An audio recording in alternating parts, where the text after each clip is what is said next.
me if you want to listen. Are you not entertained? Is that why you are here? This is it. Don't get scared. Welcome back to a brand new Flick Pick live show. This is it. Don't get scared now. So go grab some popcorn because I want to talk about movies. Today we're going to talk about a brand new awesome popcorn bucket that just might be my most favorite thing in this entire planet. It's this plastic popcorn bucket that looks like a shark. But what more do you need in life? We'll talk about that in just 1 second. Also, I want to talk about the recent news of Avengers Doomsday and Secret Wars being pushed back several months. We'll talk all about that. The next thing I want to talk about is a new horror film that I watched last week called Bring Her Back from the same directors of Talk to Me. And last, but in maybe some cases, certainly maybe least, though I sort of liked it. We're going to talk about the Lilo and Stitch live-action remake movie that came out this weekend, and then we will dive into your glorious, magical, and mystical questions. So if you have any questions, feel free to get those in right now, and I will get to each and every single one of them as soon as we cover the movie news topics this week that I give a shit about.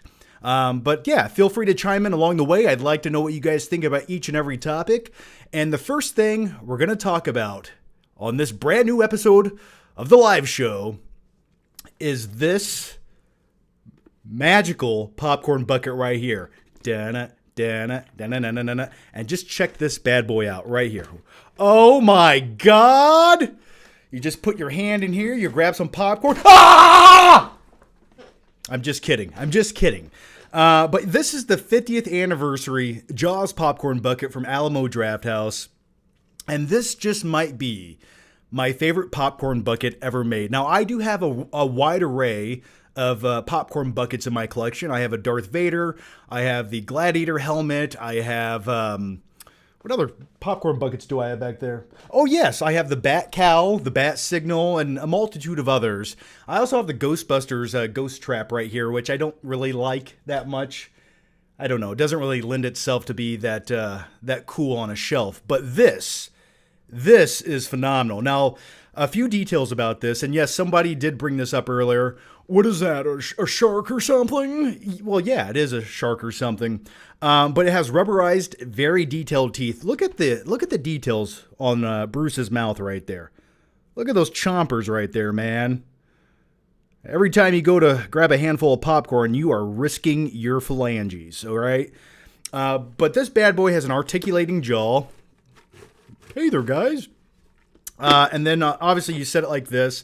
But very detailed. This is cool. Now, the unfortunate thing is it's currently sold out on Alamo Drafthouse's website. But I think you might be able to order this some other places, and maybe they'll make more of these at some point. But yeah, if ever you were going to get a popcorn bucket, this is the one. And for me, Jaws is one of the most iconic movies of all time, obviously. But there's always something about the visual representation of the shark in Jaws. If it's on a poster or if it's a popcorn bucket, it just does something for me. Something about a shark is the most terrifying, realistic thing that I think exists on this planet.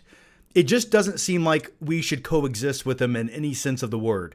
These are apex predators of the sea. And this is one of the many reasons I will never, ever step foot in the ocean, okay?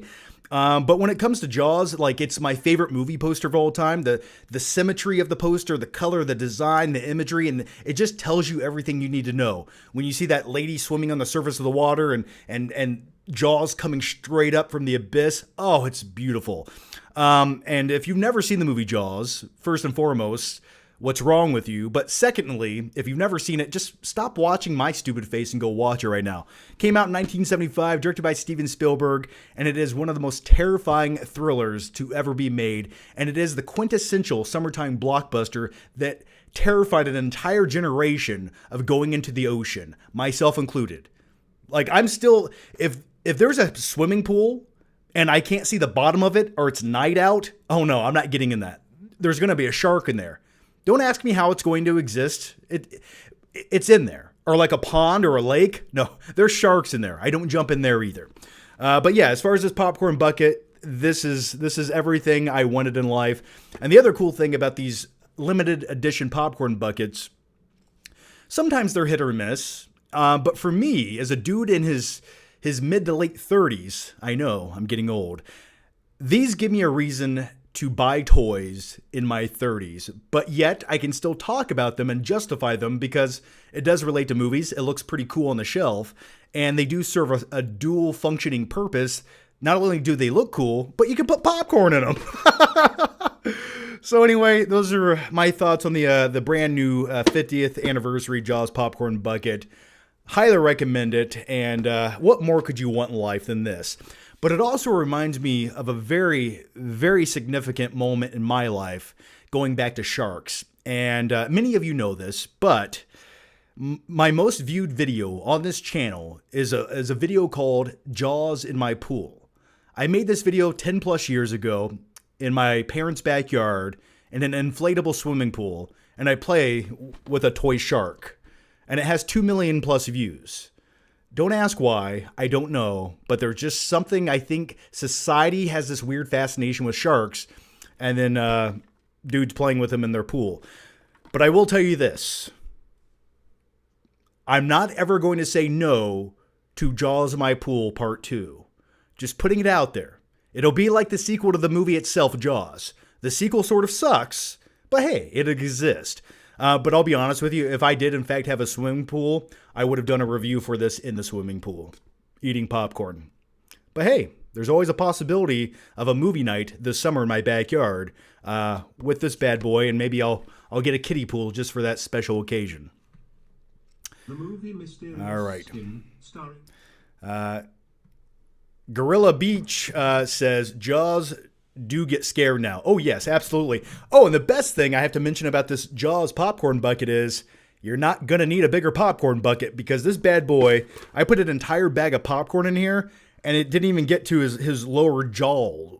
So you could probably fit, I don't know, 2-3 bags in this easily. And then you just close it right up when you don't want to eat it. So that's the Jaws popcorn bucket. And let's go to the next topic here.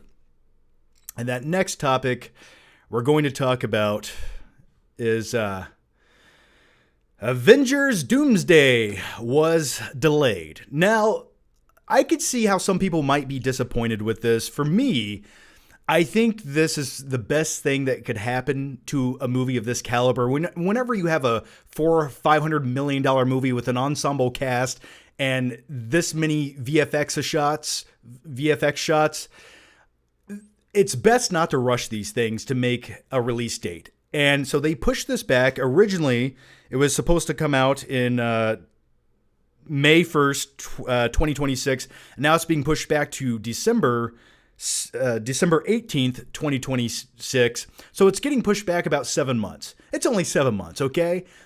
I think we can all wait 7 months for a better movie, or at least I know I can. And so if they're going to push this movie back a handful of months to make it better, bigger, and really take their time with the digital effects and creating the movie to give us the best cinematic, immersive experience possible, that's fine by me. Because I think we can all agree whenever you rush art, or in this case, a corporate product featuring a lot of characters and IP, but nevertheless, I think it'll be awesome to watch, and I'm really looking forward to it. You usually don't get the best results. So with this delay, they're also delaying the release date of Avengers Secret Wars back a few months, and now that comes out December 17th, 2027. But the most interesting thing about them pushing back the release date of Doomsday for me is this comes out on the exact same day of Warner Brothers' Dune Messiah, the third installment of the Dune series. And I'm curious if this is a game of chicken. Do you think Warner Brothers is going to change the release date of Dune Messiah? Or do you think they'll maybe push it up a few weeks or delay it a few weeks? If I were them, I would be a little hesitant on releasing my movie, especially a movie that you need to do really well at the box office. That was an expensive movie to make. I don't know if I would want to go head-to-head opening day with Avengers Doomsday. that's probably not a battle you're going to win. And I also feel like the majority of the demographic is sort of similar in a lot of ways. I know Dune lends itself to an older demographic of people, and Avengers Doomsday is pretty much for everybody. But I really think Dune should maybe move up their release date a week ahead of Avengers Doomsday. That way, everyone who wants to see it will see it. And then they can kind of capitalize on the fact that families will go to the theater to watch Doomsday, and then maybe some of the dads of the group are going to be like, yeah, you know what, you guys go watch Doomsday, I'm going to go watch Dune Messiah. But hey, even if they do keep the release dates the exact same, talk about one of the most epic double features you could ever give yourself at the theater. Imagine going to see Avengers Doomsday, right? You see this 3-hour spectacle comic book movie. All right, good time. And then immediately after that, you watch a 3-hour epic that's sort of a sci-fi biblical epic in a sense. Imagine 6+ hours of epic runtime in one day at the theater. That to me would be the ultimate double feature of all time. 2 awesome movies back to back. Yes, please give it to me now. So what do you guys think about that? Would you guys enjoy a double feature of those high caliber standards? With like the biggest MCU movie ever, with the one of the biggest Warner Brother movies ever, sign me up. I would like to watch both of those movies back to back. It probably won't happen because if there is a Thursday night showing of one of them, I will see that. Or if I get a press screening of one of them, I will definitely do that. But I miss double features like that. I really do. We don't get enough of them. And those were always the best times for me as a teenager, right? Growing up. I was always sort of, I don't know, I don't want to use the word cheapskate because that's not the term I'm looking for. I just never had money as a teenager. Okay, we'll put it like that. So for me, whenever I used to go see movies, a double feature was always my go-to, and I'll tell you why. I don't want to sound like a piece of shit, though I am. I would always go see one movie and pay for the ticket, and then I would time it with a double feature of another movie and then just walk out of the theater into another theater and watch the next movie. So that's typically what I would do. Ethically speaking, is it wrong? I don't care because I got to save the cost on the... And I'll tell you this, though. I will be honest with you. I would always pay for the better movie, the movie that I want, like, deserved my money more. And the movie I didn't pay for was like the secondary movie. I'm like, yeah, I'll go see it, but I don't care. Or maybe they were both great movies and I only paid for one of them. I don't know. But yeah, someone, Fear the Reaper says it's going to be called Doomsday. That is a catchy title. I like that. The Cali Kid says, how do I become a channel member? There is a link down below in the description. I believe you can click that, or you might be able to click something on the bottom of the video saying become a channel member, or go to the channel itself and click a button that says become a member. But also, speaking of channel members, and thank you guys so much if you guys are channel members, towards the end of the live show, I will answer all of your questions. And Rod Thunderheart says, Hail, John. Love the channel, brother. Keep it up. Well, thanks, Rod. But I did put out a special vlog just for you guys. So if you guys are channel members, you guys can check that out. And if you're not, well, sucks to be you. I'm just kidding. All right.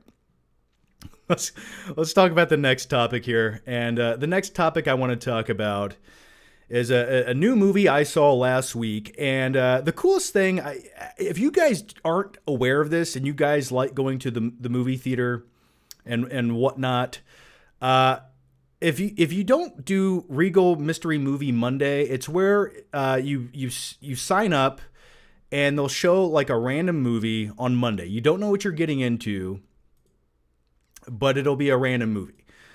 So last week when I went, as I try to figure this, here we go. Last week when I went, it was the movie Bring Her Back, which is by the creators of Talk to Me, which I did like that movie.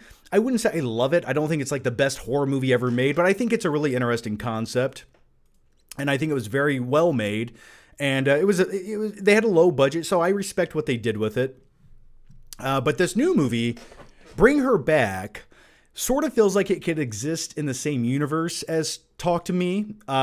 It definitely has like a supernatural vibe to it, though it's not overly heavy-handed. And I really like the style of this movie. There's some levity, there's some like weird comedy, some dark comedy, but it definitely focuses on the body horror aspect of it, the body destruction aspect, and I won't spoil anything, but really it's a movie about a brother and sister who lose their father through a series of events that the movie unravels, and they go to live with a foster parent, sort of a kooky lady.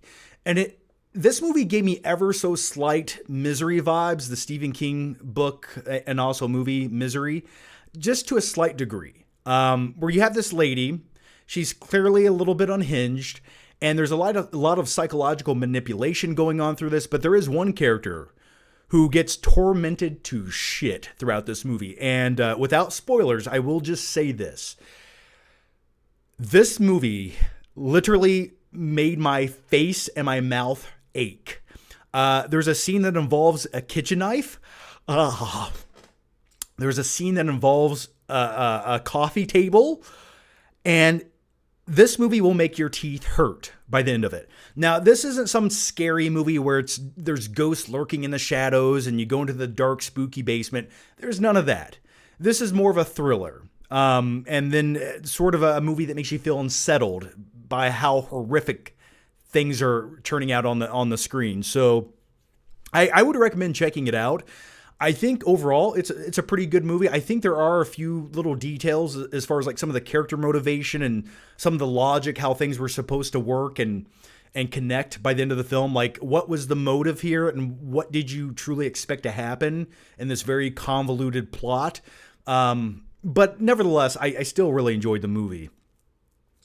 So those are my quick thoughts on the movie Bring Her Back. And I will say, if I had to compare it to Talk to Me, by the way, this is an A24 film. And I will say this, when it comes to A24 films, I love them, but sometimes they get a little artsy, right? Where they don't really, it's like they get so hyper-focused on the art rather than just giving you a movie that tells a story with a conclusion. But I will say this is a pretty solid A24 movie. I know there's a weird small demographic of people who hate A24 movies. And that's okay. I get it. But I think this is a good horror movie for just about everybody who likes horrific shit happening up on the big screen. But yeah, I thought the performances were great. And as far as the chemistry between the older brother, he's a teenage kid, and the younger sister who has sort of like an eyesight disability. She's somewhat blind. They felt like real characters. And that's what I liked most about this movie was there was like a bit of humanity.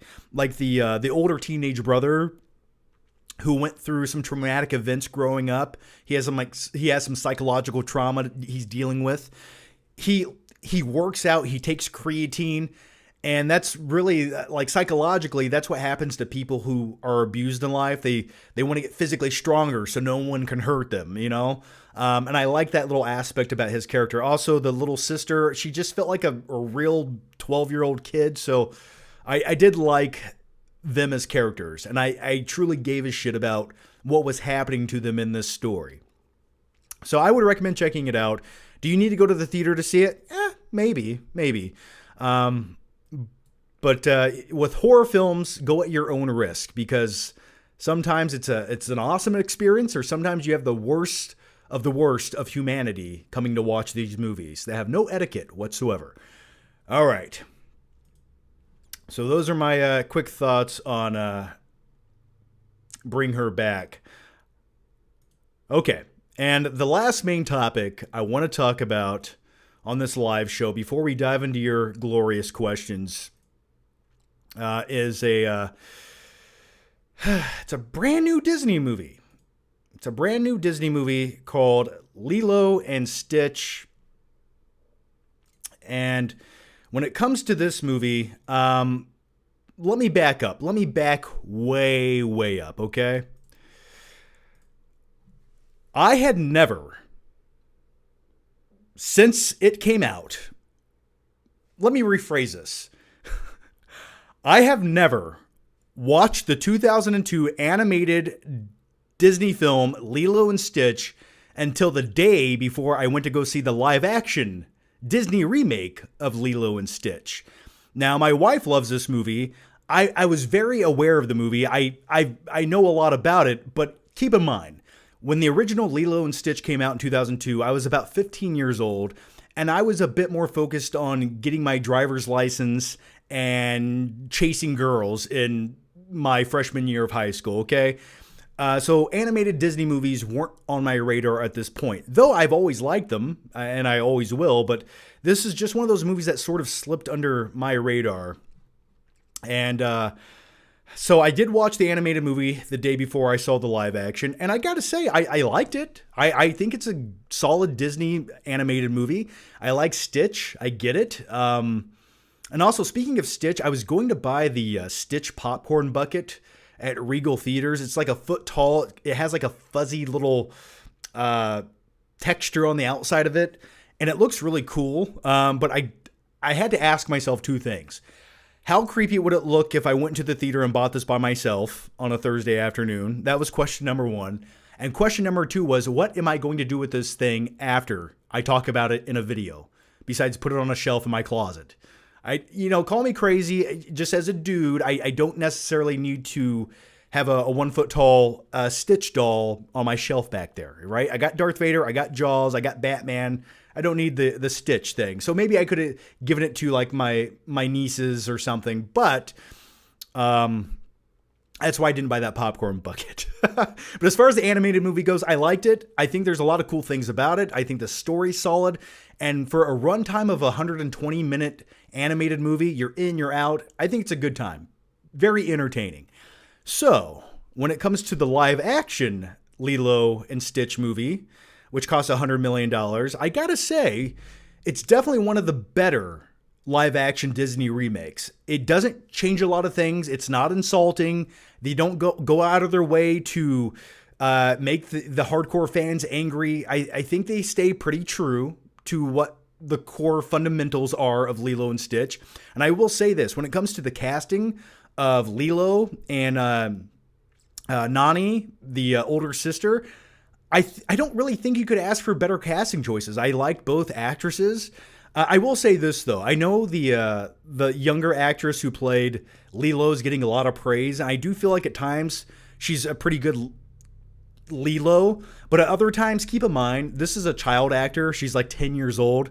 At other times, it sort of felt like she was just reading her lines. And her eyes were just darting around, like looking at something else or a cue card behind the camera. Especially towards like the third act of the movie. It just felt like she was literally just reciting lines off a cue card. But I'm not trying to take away from her performance. I'm not. There's other times where she sounds identical to the character and it looks almost shot for shot. I liked the older sister who played Nani. I thought she was a really good casting choice. But also one thing I did notice as far as like a big difference from the animated to the live action goes is they did hyper focus on the custody of Nani, who has custody of her younger sister Lilo. They delve way more into that aspect in the live action than they did in the animated. And I will say this, when it comes to the live action dealing with the social worker aspect of it and having custody of her older sister, it made way more sense in the live action than it did in the animated to me. Just some of the logic and what they do and her dealing with, can she do this? Does she need to focus on herself? What is she going to do? I liked that. I liked how it was a little more realistic in the live action version. And the other thing about the animated that was sort of like an issue I had, and it was you have the character Mr. Bubbles, who was originally voiced by Ving Rhames, and he plays this social worker. But I was like, why is this guy a social worker looking at little kids? It felt so odd. And I feel like even in the animated version, they had to condense characters into one character. But in the live action, they sort of add more characters to expand on different plots while giving certain characters less to do, if that makes any sense. So like Mr. Bubbles in the live action version, he makes more sense to me for what he is and what he's doing than he did in the animated version. So they have like a new character who plays like a real social worker who, no spoilers, but if you like the original, I think you'll be pleased with who they cast. And then they separate these different roles and kind of combine them.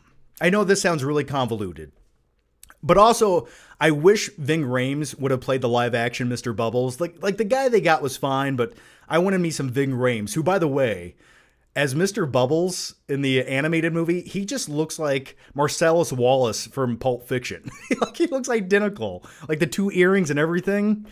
Your LA privileges are suspended. So those are my quick thoughts on Lilo and Stitch.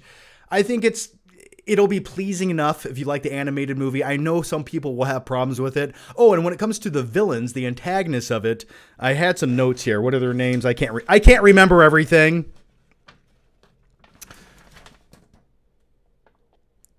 Oh yeah. One issue I think most people will have is the live action probably needed more Stitch. And also, not to sound like too picky with a live action Disney movie, though I will be for a few more seconds, I really feel like Stitch needed more screen time, but his motivations, they needed more like heartfelt moments with setting him up and learning to be like a less destructive of an alien and being more humanized. I feel like they needed some more of that. And there is one scene in this that I don't remember seeing it in the live action. It was the ugly duckling scene in the animated version. I feel like they needed that scene again. But also Zach Galifianakis plays the main villain, or the evil doctor, whatever his name is. And I thought his portrayal was good. And I liked that they made that character a little more villainous in the live action, because that was one thing I felt was missing from the animated, was like an antagonist throughout the whole movie. So I thought they kind of expanded on that. Though they do get rid of one character from the animated movie into the live action movie, which for me, it was a character that has like 5 minutes of screen time, and I just didn't care. So those are my thoughts on Lilo and Stitch. I think it's a fine live action Disney movie. And if for nothing else, it's definitely one of the better live action remakes. And we've had some very bad live action remakes throughout the last couple of years. Yeah, I'm talking to you, Snow White. You know who you are. So with this, I don't feel like you could have that many problems. I mean, yeah, maybe a handful of things that aren't perfect, but I think it was a fair adaptation. Okay. So with all that out of the way, what do you say we lay by the bay, eat some hay? We just may. We could play with some clay. Let's dive into your questions here, guys. And if you guys have any thoughts, comments to talk about with any of the topics I just mentioned, please chime in, and we'll talk about all that fun stuff. All right. So the first one does come from Dustin Rich, who says, "What kind of popcorn bucket do you have there, John? Is it a shark or something?" Yes, that is my Jaws popcorn bucket. Mwah. It smells like stale popcorn, and you know what? I wouldn't have it any other way. All right, the next one comes from, let's refresh the chat right here because it likes to freeze up. There we go. The next one comes from Rod Thunderheart, who has become a member. Well, thanks, Rod. Long time no see, man. How's life going? The next one comes from Mr. Docs, who says, "Love your videos and reviews, John, from Britain." Well, thanks for that, buddy. How you doing over there? Everyone in the UK says, "John, you always do live streams when it's the most inconvenient time for us." And I'm sorry, I don't know, what time do you want me to do these things?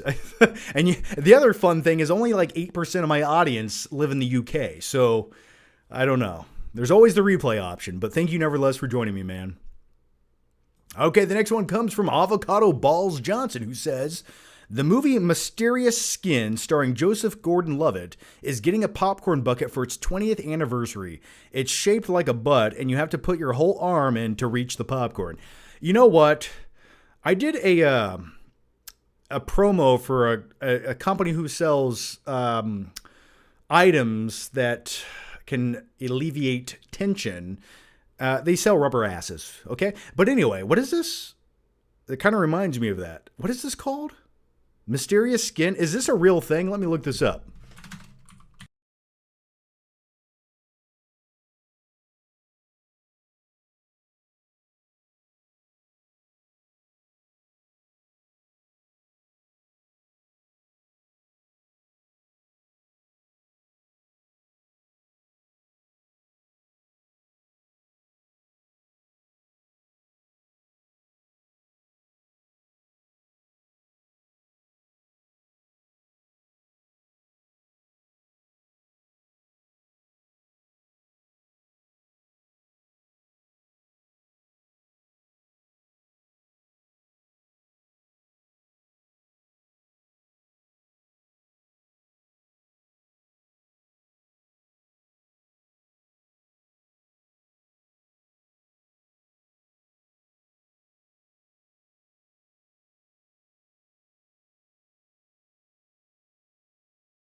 Good? Are we good? Okay. It got muted.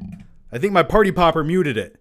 All I was saying, the only thing you missed was I was letting you guys know that the day after the live shows, I'm going to do my best to upload maybe 4 or 5 clips from the live show covering all the main topics.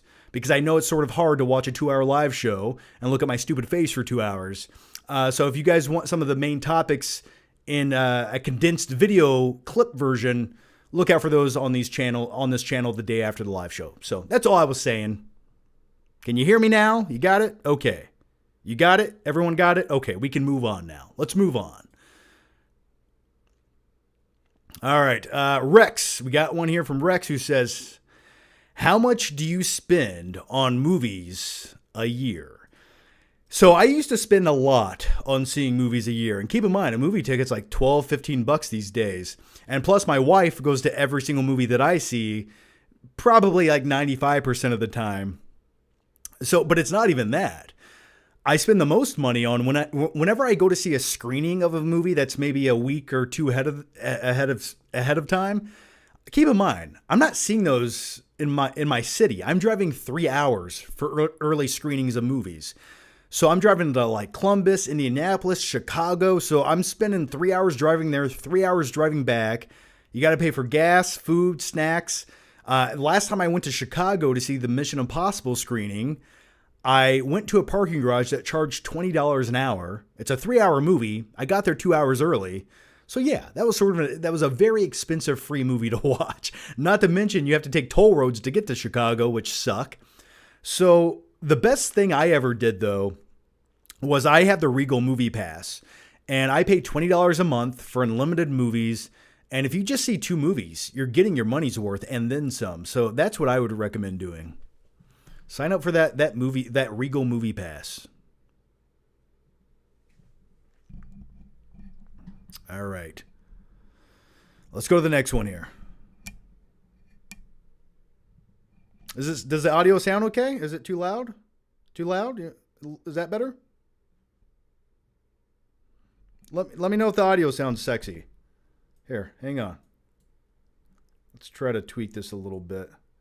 Get a little tweakage. Not too much, though. There we go, baby. There we go. Is that good? You like it?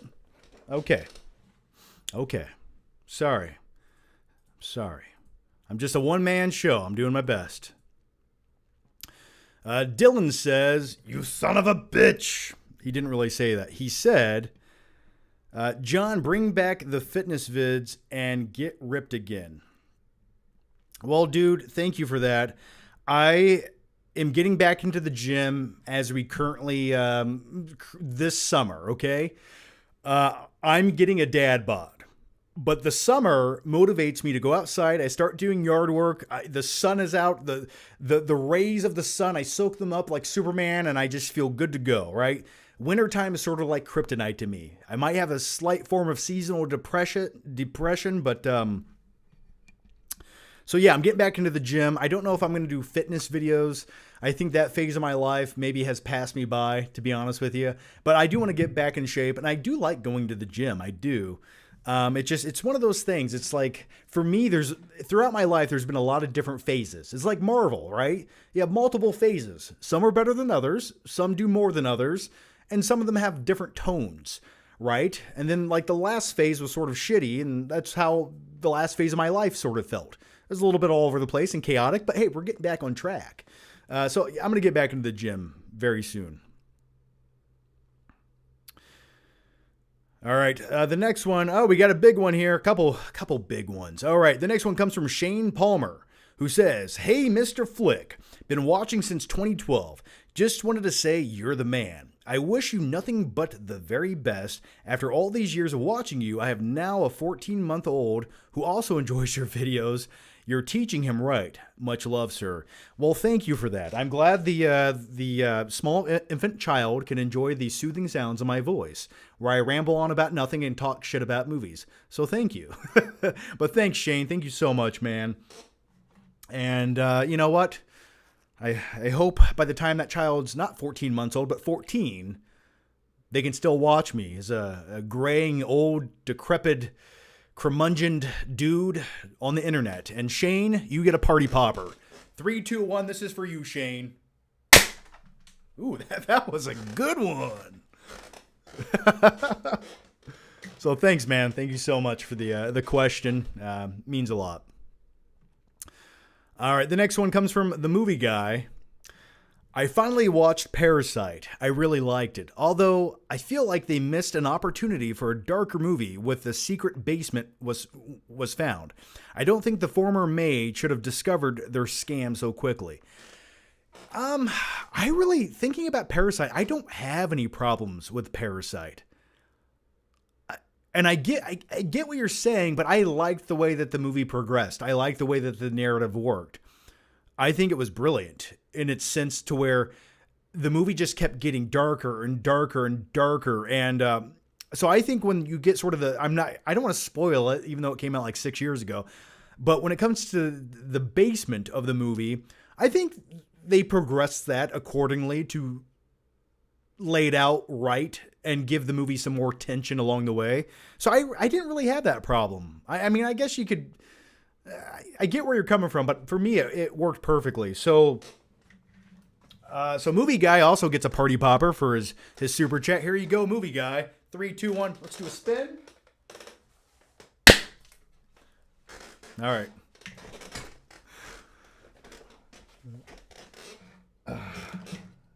Okay. All right. Let's go to the next one here. And the next one comes from... Let's backtrack here. The next one's going to come from Robert Giacinta. Robert Giacinta. You know I will never say your last name right. You know that, Robert. But here it goes, man. Ever answer one of those local MILFs in your area ads? Don't. Lost my entire life savings, and now my roommate is the pigeon lady. Yeah, that's why you don't answer those ads. Hook up with local MILFs. Click here right now. Now, I'm very familiar with the ads, but that's neither here nor there. But yeah, you never click the ads, all right? You never click the ads. So no, I have not. I'm not above it or below it. I'm just saying I haven't. All right. But thanks for the question, man. I'd pick death over having the pigeon lady as a roommate. At least death doesn't smell like bird shit. Libby Film says, favorite Jason Lee movie? Whew. Well, I mean, Jason Lee was... I predominantly connect him with Kevin Smith. It's definitely not Alvin and the Chipmunks. I mean, it might be Mallrats if I had to pick one. I'd probably go with Walmart, or I was going to say Walmart's. But Mallrats is probably my favorite Jason Lee movie. I'm trying to think of what else I liked from Jason Lee. Let's see. Stealing Harvard was kind of cool when it came out with Tom Green, when Tom Green was a thing. But I'd probably go with, you know what? I think Jason Lee in Almost Famous was a really good role for him. But for me, if I just had to pick my favorite Jason Lee movie, Chasing Amy is also pretty good. And also he did the voice in The Incredibles of the villainous kid. Whatever. I'm going to go with Mallrats. Probably Mallrats. I almost watched that the other day. I was looking for a streaming movie to watch. And I was like, you know what? I needed some comfort food movie. I needed something to fall asleep to. You know, it was a little bit rainy out. I was laying in bed. I was like, I need to watch something I've seen 100 times, but I want to watch it again. And I almost watched Mallrats. And maybe I'll watch that tonight. I don't think my wife's ever seen the movie. So with all that said, would you like a chocolate-covered pretzel? So I'm going to go with Mallrats. All right. The next one comes from Wilson, who says, hey, John, did the Skibidi toilet movie announced not make you think of the Kool-Aid movie from the studio? Can we hear your Rogan laugh? Thanks, man. I did not know that. Yeah. That's all I have. I'm sorry. So speaking of the studio very quickly, I liked that first season of the studio. I will say there are some throwaway episodes, but it definitely feels like a much better, much more well produced and filmed version of Curb Your Enthusiasm. But the thing I thought about the thing I really liked about the studio before I answer your question was I liked how every episode featured these long one take tracking shots where there were no cuts. And I thought that was brilliant. So you have to, like, I respect things like that. I think the timing and the way that they just perfectly executed some of those scenes with the camera work were almost brilliant. But there were a few times you could see the kind of a flub or two, but they sort of did improv to cover it up. And so I quite enjoyed the studio. And as far as the Kool-Aid movie, I'm picking up exactly what you're putting down. Yeah. The, what is it called? The skibidi. I'm not very familiar with this. I just know it's a guy's head in a toilet with like CGI that looks like it's from 1996.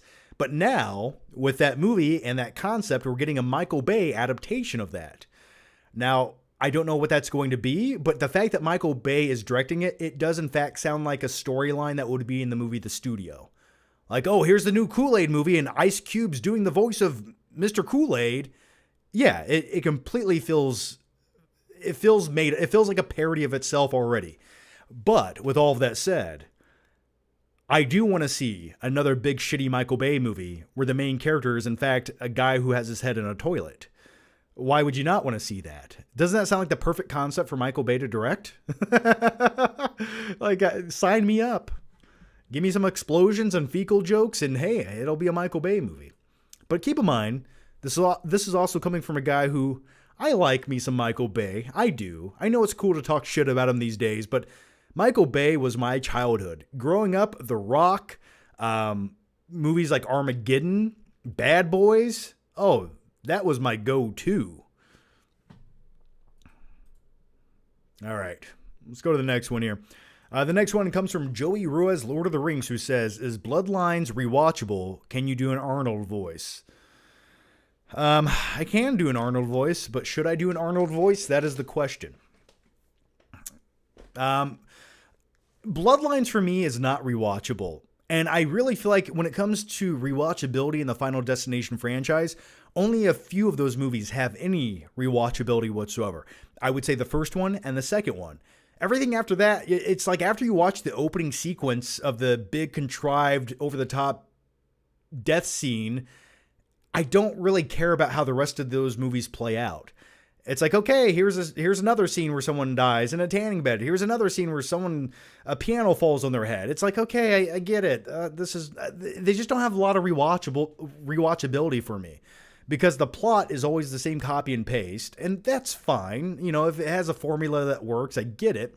But it's the characters in these movies that I just never cared about. They're never interesting. They're never intriguing. Outside of the first few movies, I can't think of like any likable characters I've ever wanted to see actually survive throughout the series of Final Destination. So for me, the movies don't lend themselves to a lot of rewatchability. And as far as this newest movie goes, Bloodlines, which I did put out a review, go watch it. Get those views up. Come on. What are we doing? I don't think I'd ever rewatch this movie again. Like, there was nothing in it I'd want to see again. Not one thing. The opening scene was cool, but everything after that, it's like, okay, here's boring people with a family dynamic that feels like it belongs in Schitt's Creek. And now they're all going to die in a backyard barbecue and eating shards of glass. I don't know. Am I the only one? Do you guys find the Final Destination franchise rewatchable? Like, if it was Halloween time and someone put on Final Destination 3 in the background, okay, I'll check it out. I don't know.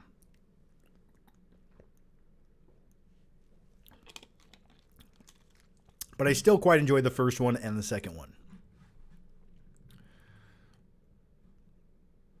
Okay, the next question comes from Shane. Oh, we already answered that earlier. I'm sorry. The next one comes from James Doshier, who says, hey, John, I don't know if you care about the new Nintendo Switch 2. It comes out next Thursday. Looking forward to playing it and the new Mario Kart World. You know, I never played Nintendo Switch, or I've played Nintendo Switch. I'm a liar. I'm sorry. I just lied to you. I've played Nintendo Switch. But lately, I don't play a lot of Nintendo games unless it's like an SNES retro Nintendo game. Like, I went to my buddy's house this weekend, and he collects Super Nintendo games, and sometimes we hang out and we go to pawn shops or video game stores, and he looks for the cartridges of the SNES, and it's a fun time. And while he's looking at that, I'm looking at movies and other random stuff. But we just played Turtles in Time the other night, and that was a good time. That was always one of my go-to favorite SNES games. As far as Switch goes, I probably won't buy it. I have an Xbox. That's what I play. I play Rocket League and Call of Duty, but I don't even play Call of Duty anymore. So really, the only thing I play is Rocket League. That's my answer to that question, man. But hey, I love me some Mario Kart. If I went to someone's house and they had Mario Kart on the Nintendo Switch, okay, I'll sit here Indian style and play this shit. Yes.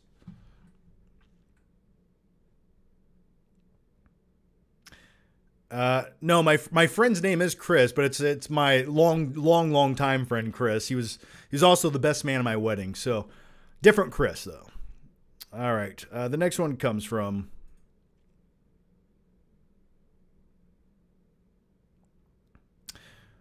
come on, questions update. Here we go. Lee B. Film says, if you were an actor, what 5 directors working today would you choose? Well, if I was an actor, you're saying first and foremost, let's just say hypothetically, right? I'm not a shitty actor.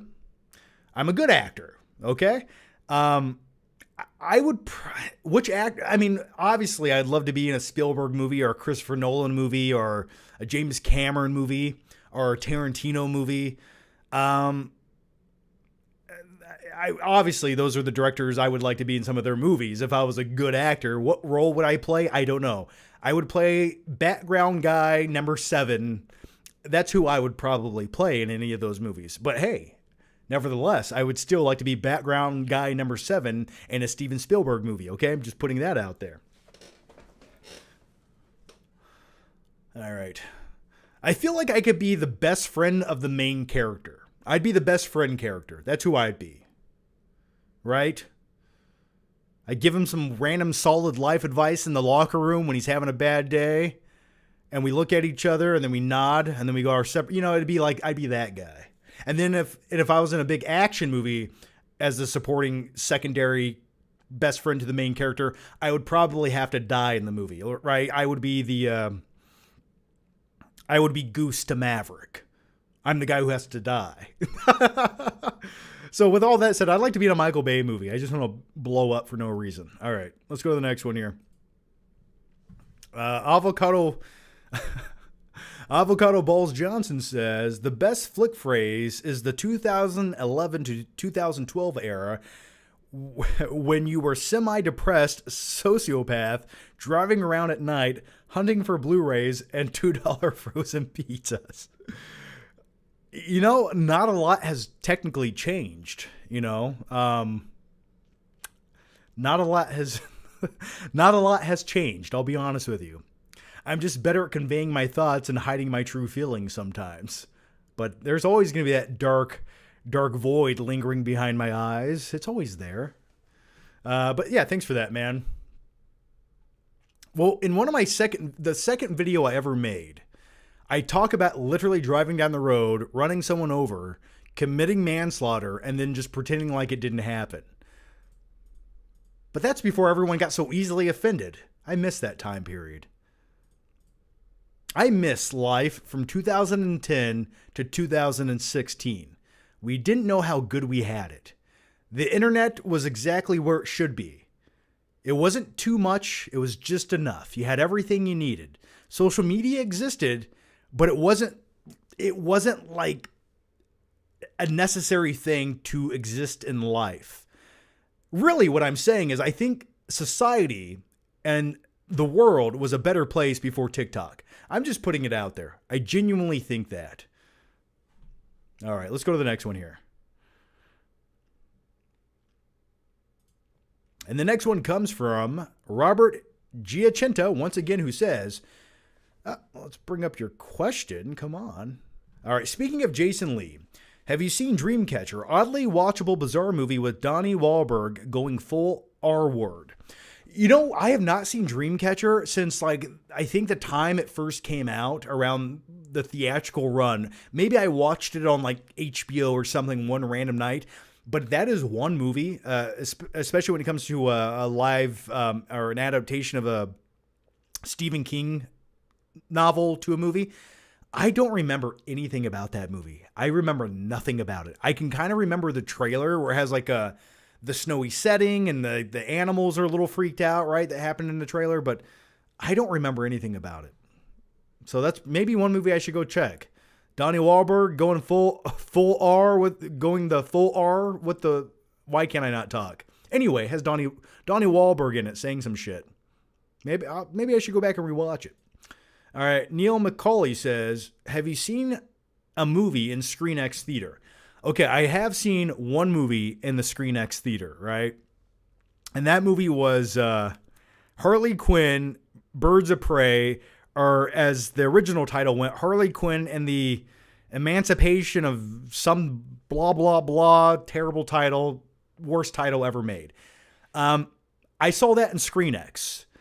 And I will say, for me, ScreenX, if you were going to take like younger kids to the theater to watch an animated, very bright, vivid movie, I think ScreenX would be a good thing for kids because it is a bit more immersive, where the image on the screen is also projected to the sides of the auditorium. But really what's projected on the sides of the auditorium walls, it's an extension of what you're seeing on the main screen, but it feels so AI generated. It's just like, oh, if there's a city on the screen on the side, there's like some blurry buildings or some shit like that. So I think in a sense it might be fun for like a younger kid to go watch it, but I find it mostly slightly distracting. And also the biggest thing I think is the biggest detriment with ScreenX is it's so bright in the auditorium when you watch this movie. Keep in mind, you're not just seeing light projected from the main screen. You're getting all that light and ambient light from the two side walls as well. So it's a very bright environment. And my thing is, when I go to the movie theater, I want a dark auditorium. I don't want to see the people I'm watching that movie with. And I don't want them to see me, okay? But in ScreenX, you can see everybody and everything. So it's not as, you don't have that as much anonymity as you want in the theater, right? So that's my thoughts on the ScreenX experience. You can't, never mind.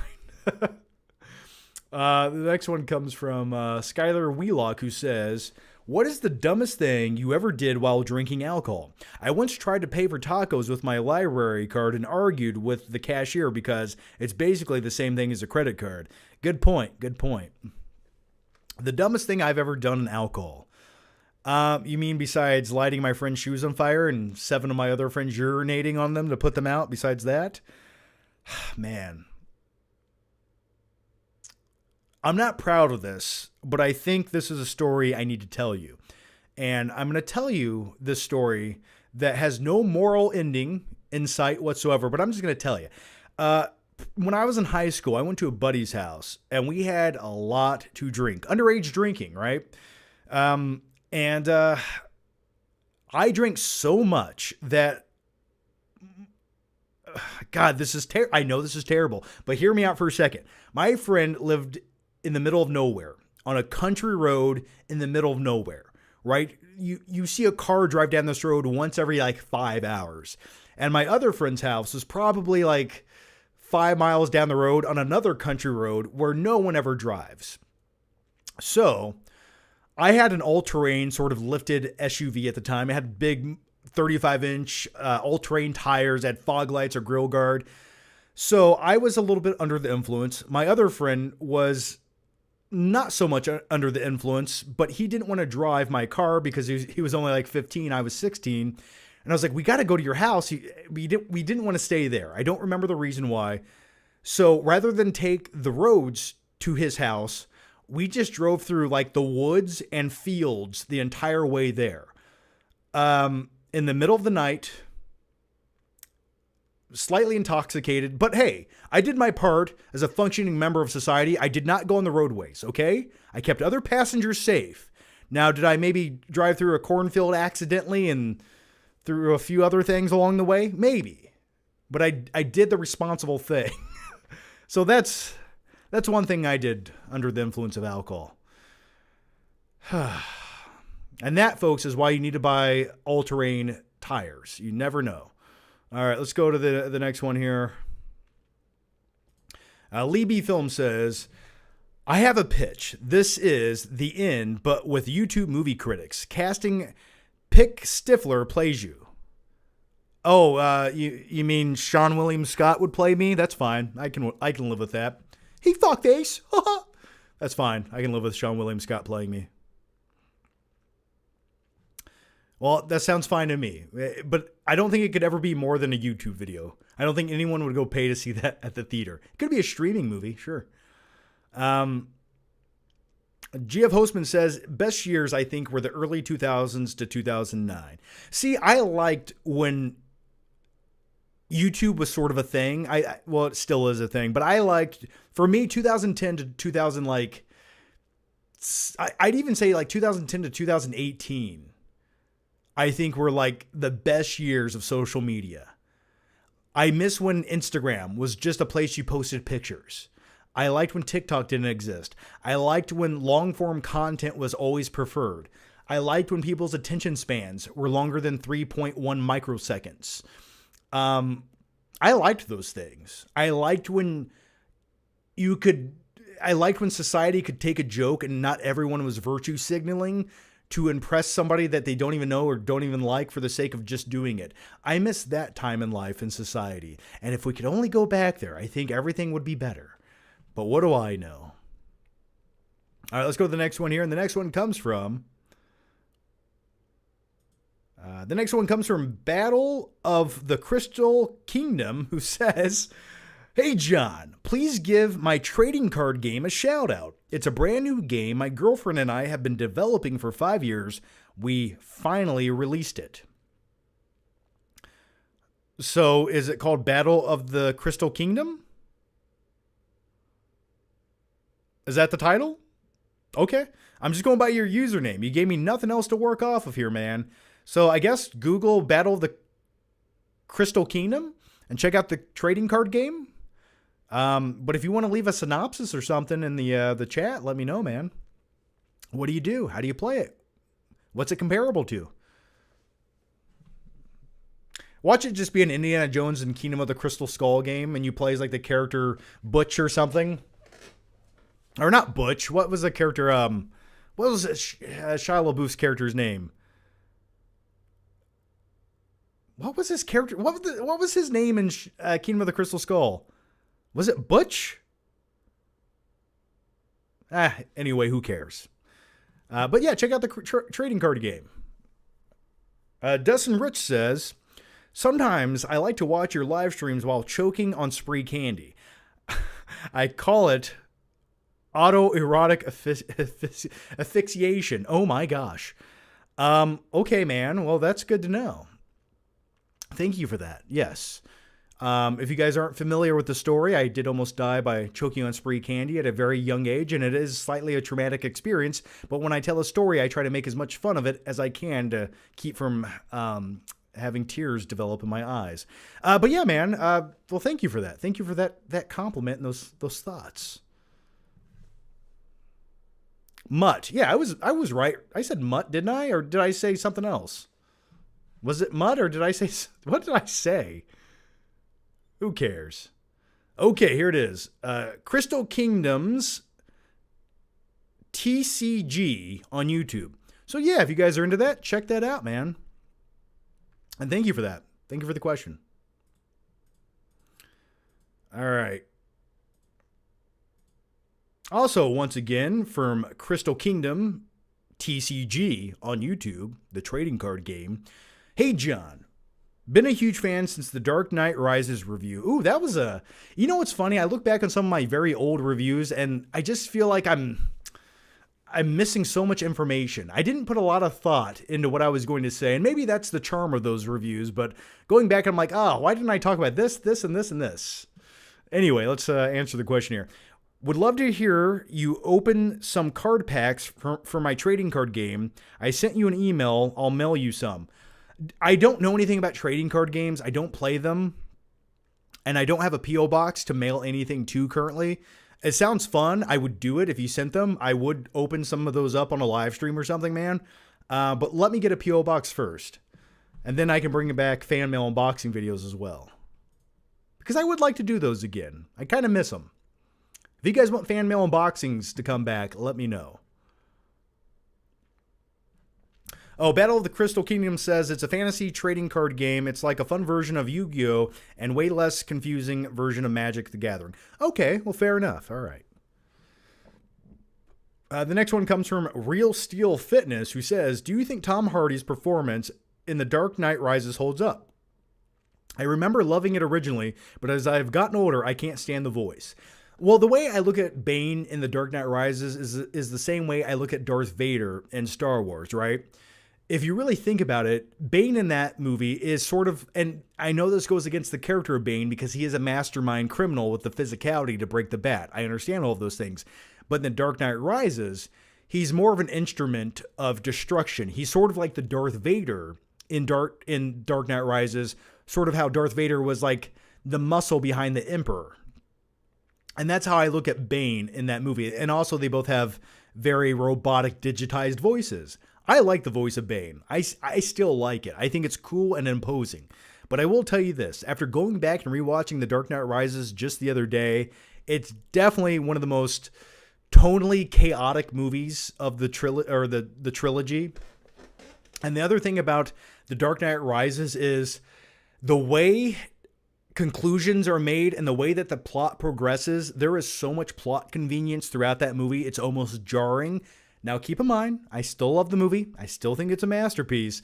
But man, just some of the connections that they force upon you as a viewer when you watch that, like when Gordon is shot and he dives into the sewer system that looks like clearly a set somewhere. It's like, why would any sewer look like this?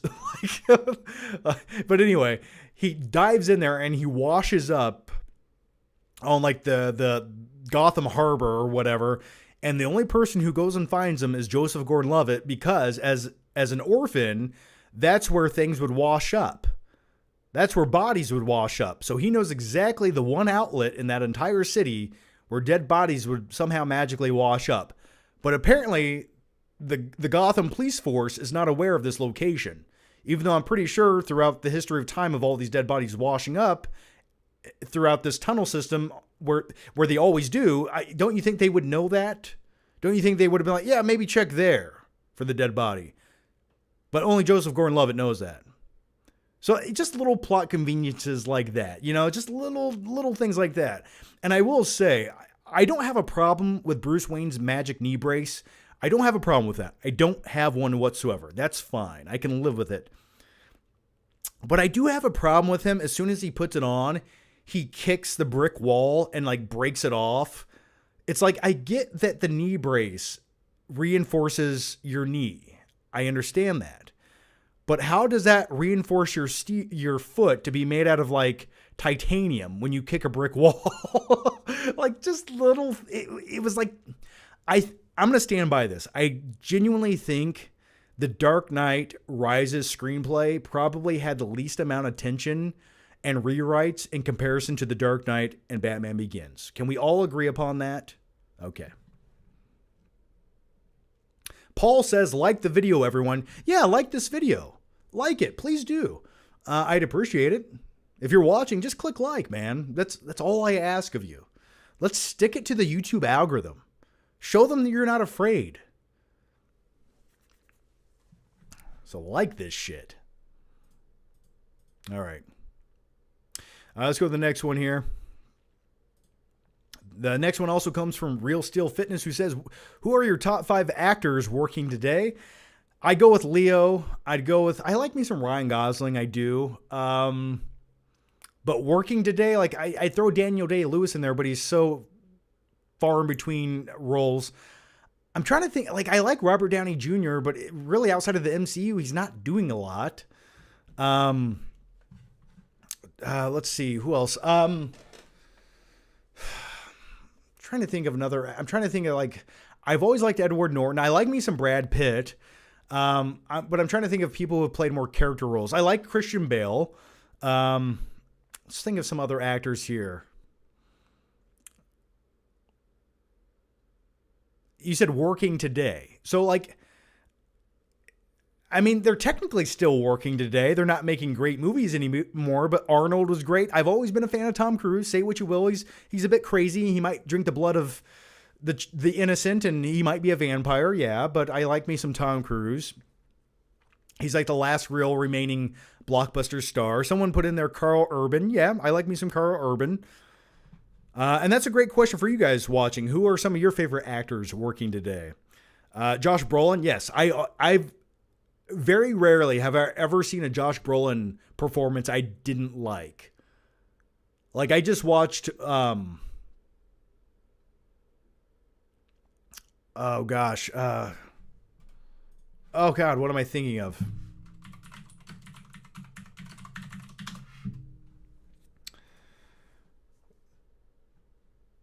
Yes. Oh God, my brain went blank. I was thinking of Sicario. Like, yeah, I like him in Sicario. No Country for Old Men was great. By the way, you know he didn't get paid that much money for No Country for Old Men, and he didn't even think it would be that great until he saw it.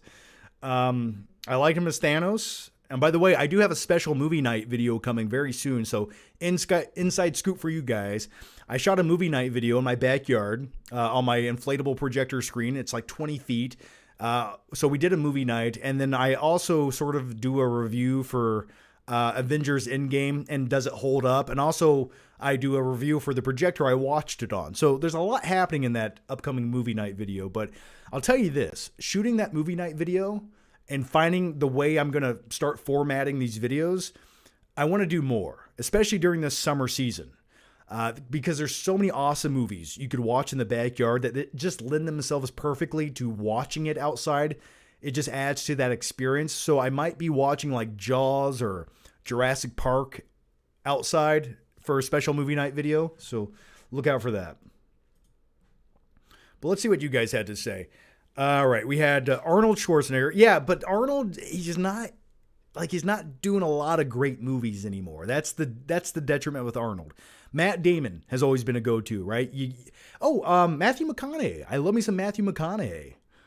All right. Benedict Cumberbatch is fine, but yeah, I love me some DiCaprio. I really do. I like watching Leonardo DiCaprio in movies. There, I said it, okay? All right, let's go to the next one here. The next one comes from Real Still Fitness once again, who says, is there any Netflix/streaming movies that you think were made good enough that if they made a physical media copy that you would want to buy it? Oh, man. Well, my favorite one, though I don't think it was made for Netflix, I think they obtained the rights to it.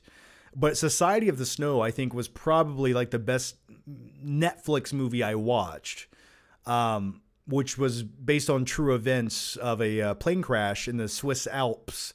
And there's some cannibalism going on, right? So, but I love survival films. So off the top of my head, I'd probably go Society of the Snow. Would I buy a physical 4K copy of it? I don't know. Maybe. But I'll tell you one series on Netflix I would buy a physical copy of, and that's probably Stranger Things. Once season 5 finally drops, if ever it comes out, and by the way, I cannot wait. That's my most anticipated show of all time is Stranger Things. It just gives me everything I need when it comes to like a TV show. Gives you all the feels, the nostalgia, and I like how each new season sort of has a different tone. I really appreciate that, but if they come out with like a conclusive Stranger Things box set with all of the seasons, I would probably buy that. But the thing is, like, why doesn't Netflix do that? Because they want you to watch it on their streaming service, I guess. But such a missed opportunity. So that's what I would probably buy.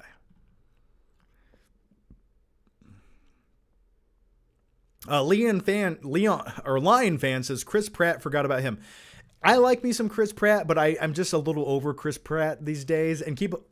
Also speaking of Chris Pratt, my go to bed movie for like the last couple of days was Passengers, starring Chris Pratt and Jennifer Lawrence, who I think I like Jennifer Lawrence as an actress. I really do. I think she's one of my more preferred actresses in Hollywood.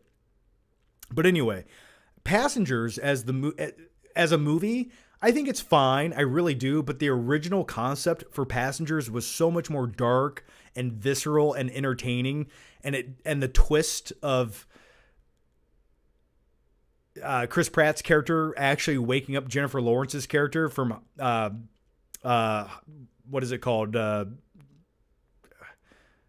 Hypersleep? Is that what they call it? Or did they call it whatever? When she's sleeping on the long voyage. Cryosleep. That twist was saved until the end of the movie, and it had more of a psychological dark tone to it. And when I watched Passengers for the first time in like 2016, 2017, I was like, they revealed this way too soon in this movie. But also, it's such a fascinating concept when you think about it, right? You're stuck on this spaceship the rest of your life. And let's just say, from either point of view, it's sort of an interesting moral dilemma. If you were some dude and some lady woke you up, I mean, yeah, that's sort of flattering, but at the same time, she sort of sentenced you to death on the spaceship. And what if it's not like somebody like Jennifer Lawrence? What if it's like some other chick who's a little bit crazy? I don't know, like what if a dude that didn't look like Chris Pratt, who wasn't as charming or as attractive or handsome, what if some creepy ass dude woke up Jennifer Lawrence and he's like, hey, you have to spend the rest of your life with me on this ship? That could be like a living hell. But I think that would be a much more interesting concept, don't you? That would lend itself to a great horror film. So maybe one day they'll get a remake of that going. Dan Dwyer says James McAvoy was phenomenal in Speak No Evil. Oh yeah, okay, another great actor, James McAvoy. I would honestly put him in my top 5 like favorite actors working today. Whenever I see James McAvoy playing a role, I just know he's going to give it his all. My name's Hedwig, and I want a hot dog. I love it. All right, let's go to the next one here.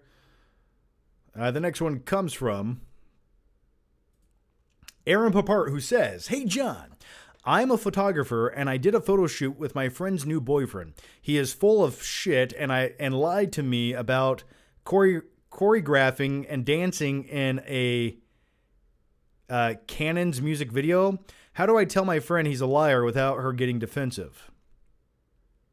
That's an interesting... You're putting me right in the middle of this drama, and I want to say thank you for that. Well, I think being blunt and honest is the number one thing most people do not do in life, though they should, right?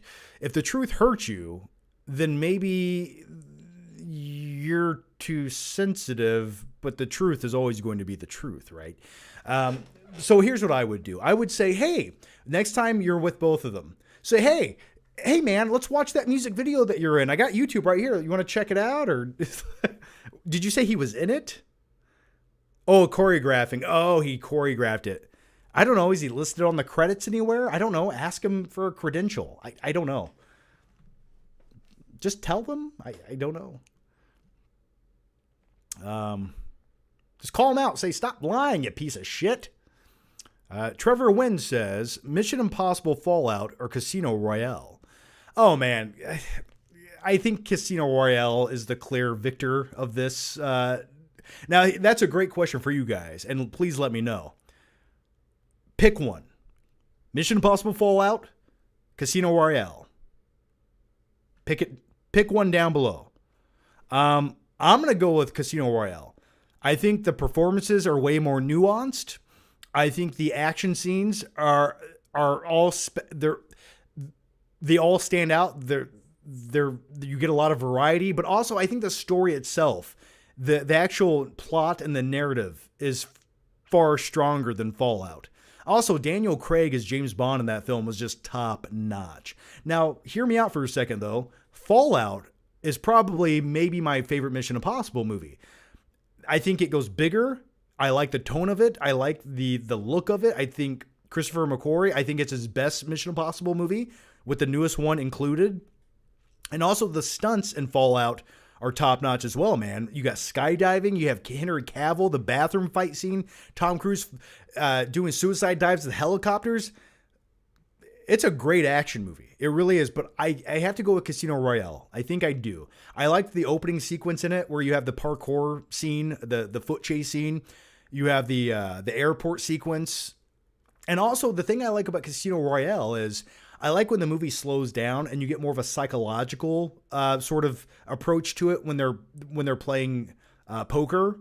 I like that aspect of the movie. It's not just shooting guns and blowing up cars. It's like they have to use their wits and they have to sort of use manipulation to win this aspect of the story. So I go with Casino Royale, and I also the score, the main theme to the movie, I think is pretty awesome by Chris Cornell. Just putting it out there. But you guys said, let's see, we got Lion Fan who says Fallout. Cosborn says Casino Royale. Vanguard says Casino Royale for sure. Lion Fan says, I like Mission Impossible more than Bond. That's why I say that.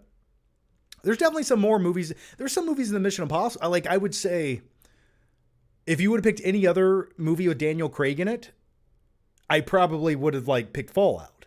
But you're picking my favorite James Bond movie, which is in fact Casino Royale. Manuel says, I haven't seen Casino Royale in a while. Jeff Hostman says, it's hard to choose. I think both Casino Royale started 007. Aaron Papart says, Fallout, Henry Cavill, bicep pump. You're right. Oh, yeah. You got it. Yeah, the bicep pump from Henry Cavill. That's good stuff. And that's my biggest complaint with the newest Mission Impossible movie, The Final Reckoning. They needed an antagonist who had the physicality and the charisma and the screen presence of someone like Henry Cavill. Like that new guy, Gabriel, who it looks like the Spanish version of George Clooney. That sucked. I'm sorry. That was terrible. Yeah, I think either. I just feel like Casino has the better story, but Fallout has some of the bigger action. That's for sure. But hey, they're both top-notch, grade A action films. All right, let's go to the next one here. Real Still Fitness back again says, what do you think is the best Disney live-action movie to date? The Jungle Book is one of the only ones I enjoyed. Hey, I completely agree with you. I think my favorite live-action Disney remake is The Jungle Book, and I'll tell you why. And I stand by this. I think the Jungle Book animated movie isn't that great. Now, there's some fun scenes. I like watching it, but it's never, if you sit down and actually watch it, it's not that strong of a movie. So I really think the live action adaptation from 2016, I think it actually improved upon the Jungle Book in some ways and gave you everything that you liked about the original. So I agree with you. I think the Jungle Book is still the best, directed by Jon Favreau, right? All right. Let's go to the next one here. Jam's Arm says, hey, John. Or he said, let me get it right. Hey there, John. I rewatched T2 and I can't decide what's more badass. Sarah Connor firing that shotgun one-handed or Arnold getting the last kill shot with a grenade launcher. Can you help? I mean, they're both badass and they culminate in the T-1000 falling in liquid melting steel. And he goes, it's a great scene. Phenomenal. So I like them both, man. I like that scene with Sarah Connor where she's doing the single pump shotgun and she's just protecting her child, John Connor. But when Arnold comes up in that conveyor belt, hasta la vista, and shoots that fucking grenade launcher right into the T-1000, that is my version of a nerdgasm, literally. So I'm going to go with that. And thank you for the question. You do, in fact, get a party popper. Here you go. 3, 2, 1. Wait. Let's get it right. James, what is it? Jam's Arm? Here we go.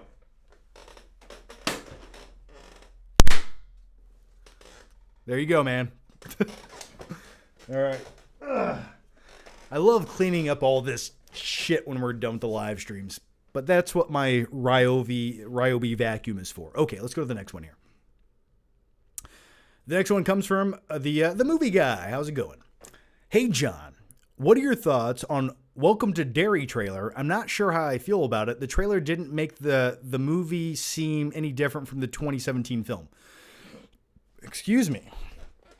So we did get a new trailer for the upcoming HBO Max series. I had to think about the name there for a second. They keep changing it every year. I think the trailer, it made this series look competent. It looks well filmed. It has some production to it. But the big difference here, and keep in mind, the director of the It 2017 movie is also, I think he's an executive producer and creator. He's in the creation process of the Dairy show, right? So they're going to have a similar vibe and look and tone because they're going to capitalize on the success of the movies. But I thought it looks fine. I think it looks fine. But keep in mind, it's also it takes place in the 1960s. The new one took place in like modern day in the late 80s. So I think with the 1960s time period, which is more accurate to the actual novel and the original It made for TV movie with Tim Curry. Hey, fat boy! That was my It impression. Not very good, I know. But anyway, I think it looks fine. But here's the thing we have to wait on. Are these characters going to be interesting enough to justify having like an 8-part episodic series about It? I don't know how many episodes you can drag this out for. Like, even in the movie It, like, watching that for 2.5 hours, I'm like, okay, yeah, I get it. Maybe you could make it like, I just don't know how you're going to do like 8 episodes, each one being like 45 minutes to an hour long. I don't know if there's going to be enough meat on the bone for that. At what point do we just, because we already know what It is, we've been so inundated with It, we know the outcome, so I don't know how they're going to drag this out for an entire series, let alone doing more seasons of it. And I've heard that the rumor is, if they do more seasons of It, they're going to keep going back every 23 or 27 years or whenever It shows up. So then the next season would be, it's almost like Yellowstone, right? They just keep going back further in time until you get to the source. So at some point, maybe we'll go back to the 1800s or something. But it's just like, okay, every season they beat It and he disappears. So there's not really going to be a conclusion that's fulfilling, but maybe it'll be entertaining. So those are my thoughts on it. What do you guys think about the Welcome to Derry It trailer that came out?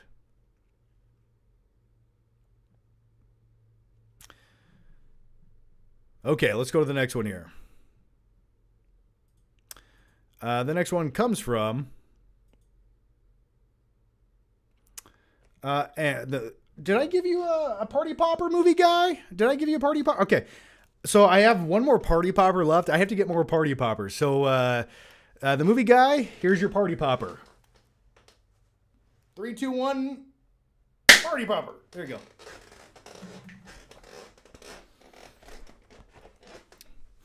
Smells like gunpowder in here, and I like it. All right. The next one comes from Neil McCauley, who says, when was your last doctor's visit for a checkup? That is a really interesting and invasive question. I don't know. It's been a while. I had a little skin cancer fear, like, I don't know, last November. I just had a couple freckles that looked a little weird.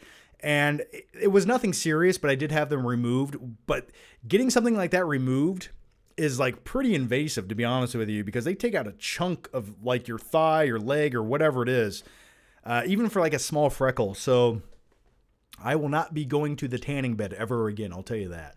But yeah, that's probably the last time. I do need to schedule a dentist appointment at some point. All right. Well, thank you for the health checkup, man. Real Steel Fitness says, we need more Josh Hartnett playing a psycho in a movie. His performance in Trap was great. Unfortunately, the movie wasn't great. Yeah, that's the thing. Trap had such a cool concept, but the execution after the first act just got too dumb to enjoy. And plus, M. Night Shyamalan casting his daughter in the movie, and just like... it got worse as the runtime went on, but I like me some Josh Hartnett, and he does play a great psychopath. I will say that. I kind of want to go watch The Faculty, where he sells drugs in high school. All right, Real Still Fitness back again says, who do you think was more wasted, Oscar Isaac as Apocalypse or Christian Bale in Thor: Love and Thunder? They both were wasted.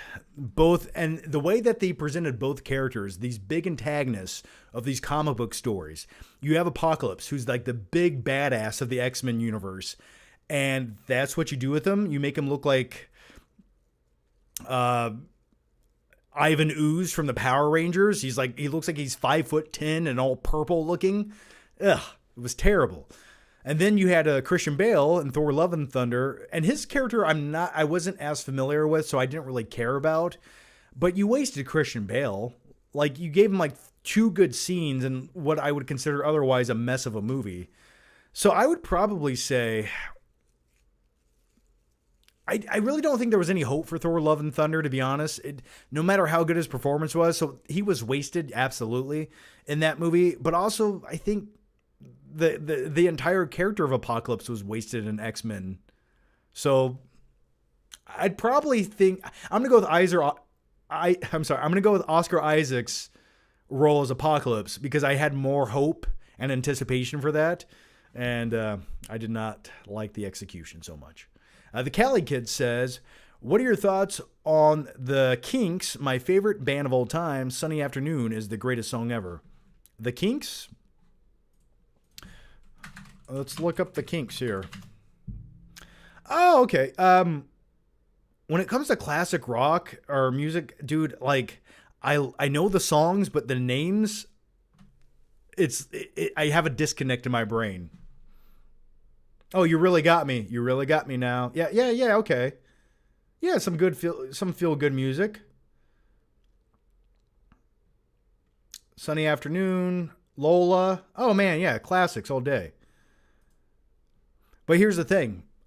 Outside of hearing the songs, I didn't even know the Kinks sang the songs. I know the songs if I hear them, but that's the thing with music and me, man. I'm like, movies connect, music, I like it, but I don't hyper focus on it or remember every detail about it. It's just a weird, like, music is something I listen to, and movies are something I consume and watch and want to know everything about. That's my weird autistic love towards movies. All right, let's go to the next one here.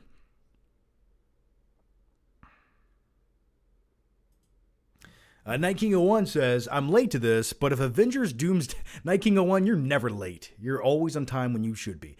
"I'm late to this, but if the Avengers Doomsday comes out the same day as Dune Messiah is going to get killed. I hope it doesn't kill any more Dune sequels." Yeah, we were talking about this earlier.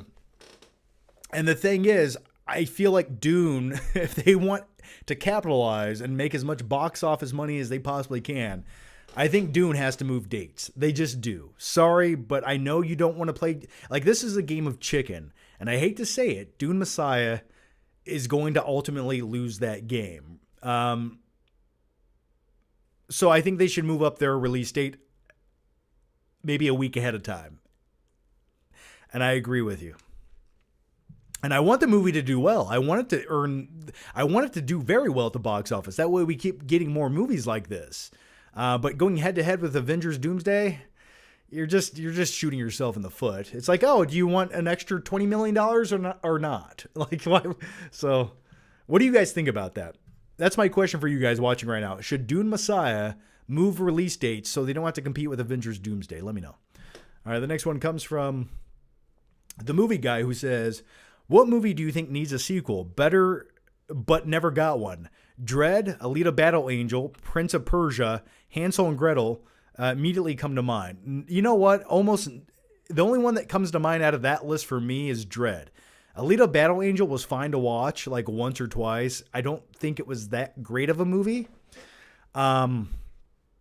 Prince of Persia was not a good movie. Hansel and Gretel, I did not see that. The fact that Dread doesn't have a sequel it's mind-boggling to me. Because it feels like you could make a sequel to Dread for what I consider to be like a modest budget in Hollywood these days, which is anything like under $100 million. The fact that they haven't made another Dread movie, I don't get it, and they should, especially with the cult following that the first movie had. I don't know why they never capitalized on that, but let me look this up. Hang on. I know there's... Do you know they once wanted to make a sequel to Forrest Gump?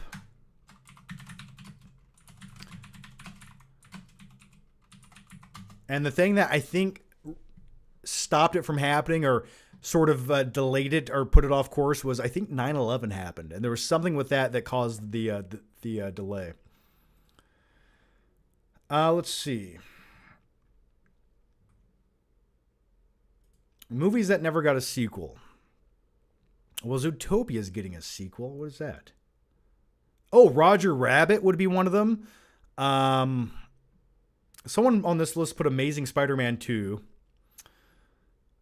Napoleon Dynamite. It's sort of interesting that never got a sequel. I think you could make a sequel for Napoleon Dynamite right now and put it on like Netflix and it would do very well. E.T. never got a sequel. Hey, as a kid, I always wanted to see E.T.'s Homeworld. Night King 01, you'll enjoy this. The Three Musketeers movie from 1993. I'll tell you one movie that should have got a sequel, and that is Morbius.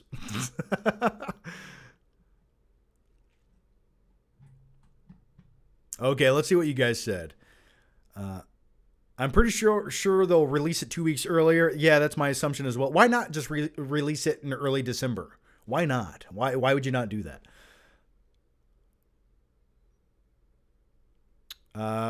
Most people say they should move it. I agree. Yeah, Titanic 2, I think, is the ultimate sequel we never got.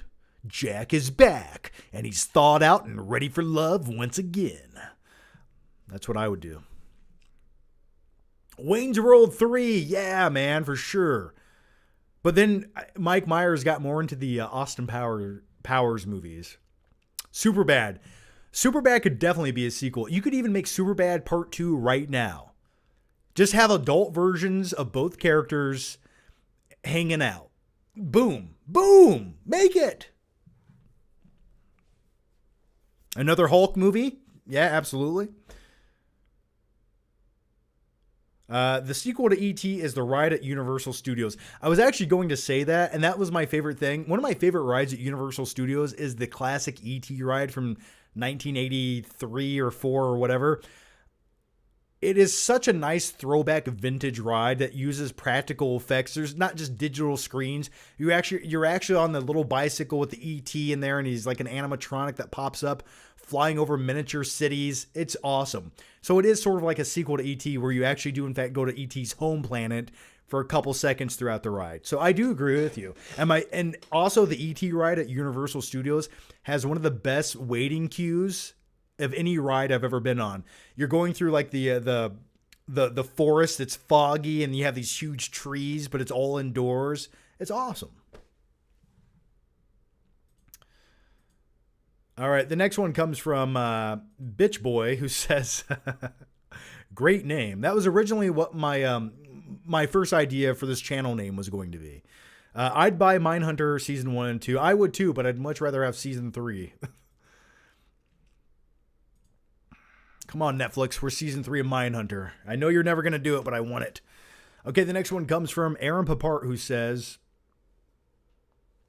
he said he danced in it too. It's my favorite band, and I think he was trying to look cool, but I totally looked it up, and he's nowhere to be found in it, and the choreographer credited is not him, just a pathological liar, but she's totally falling for him. Well, it sounds like this guy's manipulating his way into this lady's heart. And if you want a chance, you better either A, call him out on his bullshit, or 2, play the game, but play the game better than him. Oh, you choreographed it? Well, I directed it. You know, do one up him. One up him, man. Or call him out in front of her and make him stutter over his words and make him feel like a piece of shit this big. And when you stomp him down to the concrete like chewed up bubble gum, you'll feel good about who you are and what you're doing. No, I don't know, man. I don't know what to do with this situation. The truth will set you free. Do that. Aaron Papart says, imagine Henry Cavill as the villain in Final Reckoning. Shouldn't have killed him off. Oh, I agree with you. Like Henry Cavill in Fallout, here's what should have happened. He does get a little fucked up, right? He gets like some 3rd-degree burns on his face, and then, he sort of dies. But he should have got 3rd-degree burns and looked completely crazy, like all villainous. And then he survives, right? They arrest him, they put him in some kind of padded cell, whatever. And then he comes back for the Mission Impossible sequels. Yeah, I agree with you. That would have been a much better antagonist for the last couple Mission Impossible movies. Aaron Papart, once again, says, I can't wait until Hollywood to stop casting Austin Butler in movies. I can't stand his fake Elvis voice. He sounds more like Gary Busey to me. He's got an annoying voice and even more annoying face. It kills me. He's in American Psycho now. Oh yeah, he should be playing Paul Allen, not Patrick Bateman. He looks like he's sucking on a lemon. He looks like he's Machine Gun Kelly's second, third-rate, less talented cousin. And the Elvis voice, it does. There's a lot of things that I can't stand about Hollywood, but that pretentious, yeah, I'm so serious now, I gotta talk like Elvis. No, just talk like yourself, you pretentious douchebag, okay? So I agree with you. But I will say the upcoming, the movie, what is it called? Something Theft or,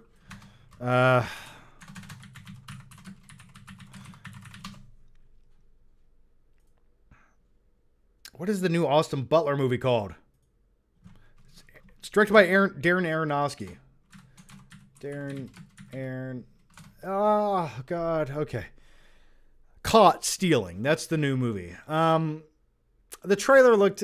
I'll definitely check it out. I'm an Aronofsky fan, but I'm curious to watch it. Novasonic says, like Two-Face? No. Don't make his wounds like Two-Face. Just have him look a little fucked up and grotesque. He doesn't have to look all split down the middle. John, do you like The Raid? Yeah, I like The Raid. The last two Mission Impossible movies fell flat for me. Oh, absolutely. I agree with you. I think those were some of the worst generic ones of the franchise. Now, they had some cool stunts, but the story and the narrative revolving around the entity, the AI concept, oh, I think that was such a terrible execution of what you can do with AI. Like, it completely missed the mark. And the last two Mission Impossible movies, I like them. I can still get enjoyment out of them, but they really, narratively speaking, they just feel like an excuse for Tom Cruise to do stunts. So, all right, the next one comes from G Shin, who says, Johnny Longlegs, are you planning on having any Flick Pick Juniors anytime soon? Give me like a year, maybe two. That is the plan. That's the plan. A couple years, that's the plan. The thing is, though, with the economy how it is and the way the world is going, it feels like it's scary. It really is. Like, the price of eggs go up and down. I don't know what the economy is going to look like. It's like, is a nuclear warhead going to be shot off? Is a comet going to hit the planet? I don't know. Is Avengers Doomsday actually coming out next year? Nobody knows. So give me a couple years, though. That's the plan. Skylar Wheelock says, what are some war movie recommendations for tomorrow? Gonna Saving Private Ryan, Born on the 4th of July, and Fury. Well, you got Platoon. Platoon is great. That's a great Vietnam War movie. Apocalypse Now. Shit, man. If you're watching this on the big screen, watch some Apocalypse Now. I've been meaning to go back and rewatch that movie because it's been a very, very long time since I've seen it. You could watch let's see, best war movies. I was gonna say 2017, but let's see.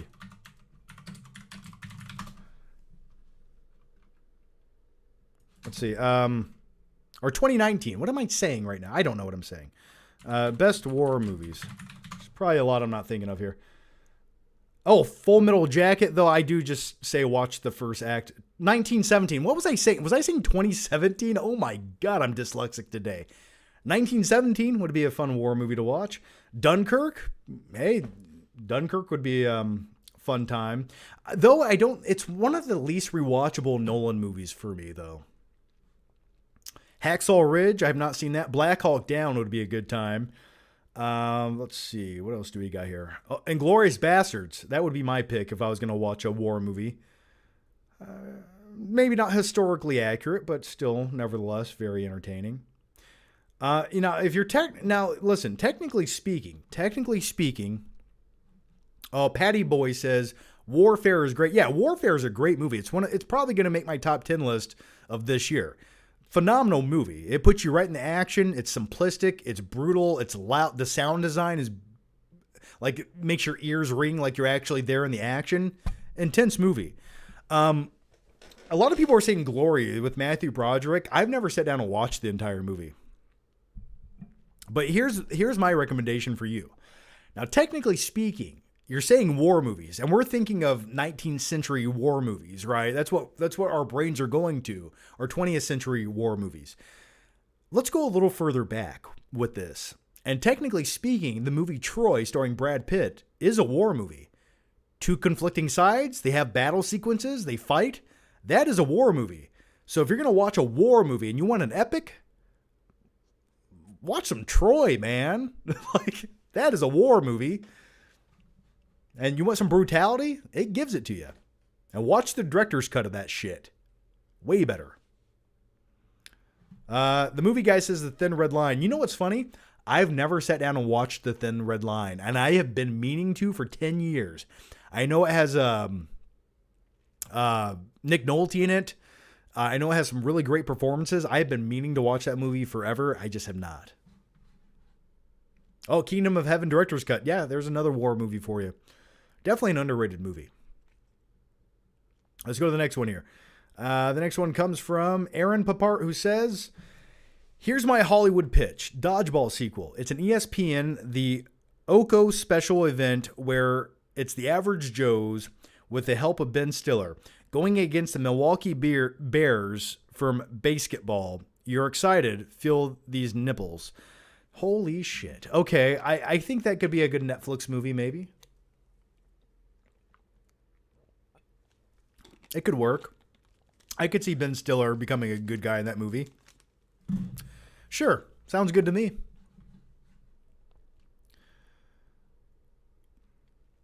You know what I'd rather have? Oh, God, I just forgot the movie. Oh, God. Oh, yeah, okay. Here it is. I'd rather have a Heavyweights sequel. If you're talking about Ben Stiller as Tony, what's his name? Kyle Lean, 7% body fat. I love it. I love Ben Stiller in that movie. He plays a complete psychopath. His name's Tony, right? So anyway, I'd rather have a Heavyweight sequel. All right, let's go to the next one here. Mark Klubeck says, thoughts on Josh Trank's comeback film, Capone? We're getting another Al Capone movie? Capone. I'm not familiar with this. Oh, you're talking about the Tom Hardy one. Okay, I was like, is there another one? So I like Tom Hardy. I like history. I think the story of Al Capone is really fascinating and interesting, but the story that they decided to tell, where you have senile Al Capone who has what is the venereal disease? God, your brain starts rotting. Syphilis. Yes, syphilis. How could I forget the term syphilis? What's wrong with me? I just don't think it's that interesting of a story. And like, I didn't want to see Al Capone sitting around peeing himself and being crazy. Like, that is not the version of an Al Capone movie that I thought was fascinating. So, yeah, I wasn't a big fan of it. Tony Perkins is really over the top. Yes, Tony Perkins. Give me another Tony Perkins movie. That's what I want.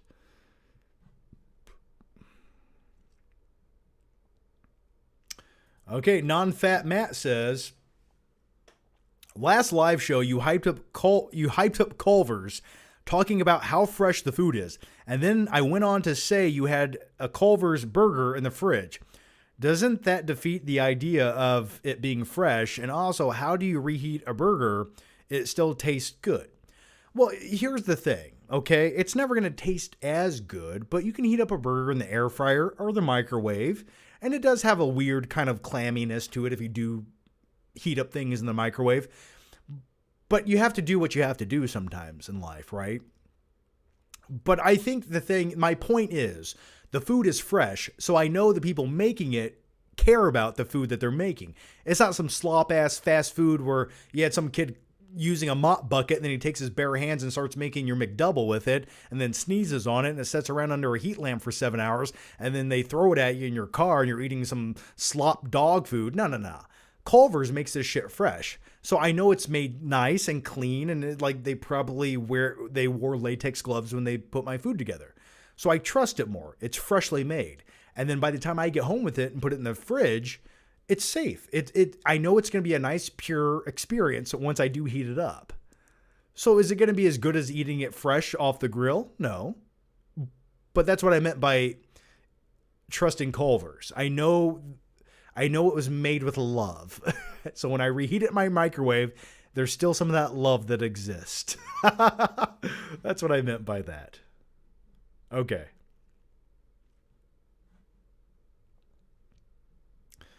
All right, let's go to the next one here. And the next one comes from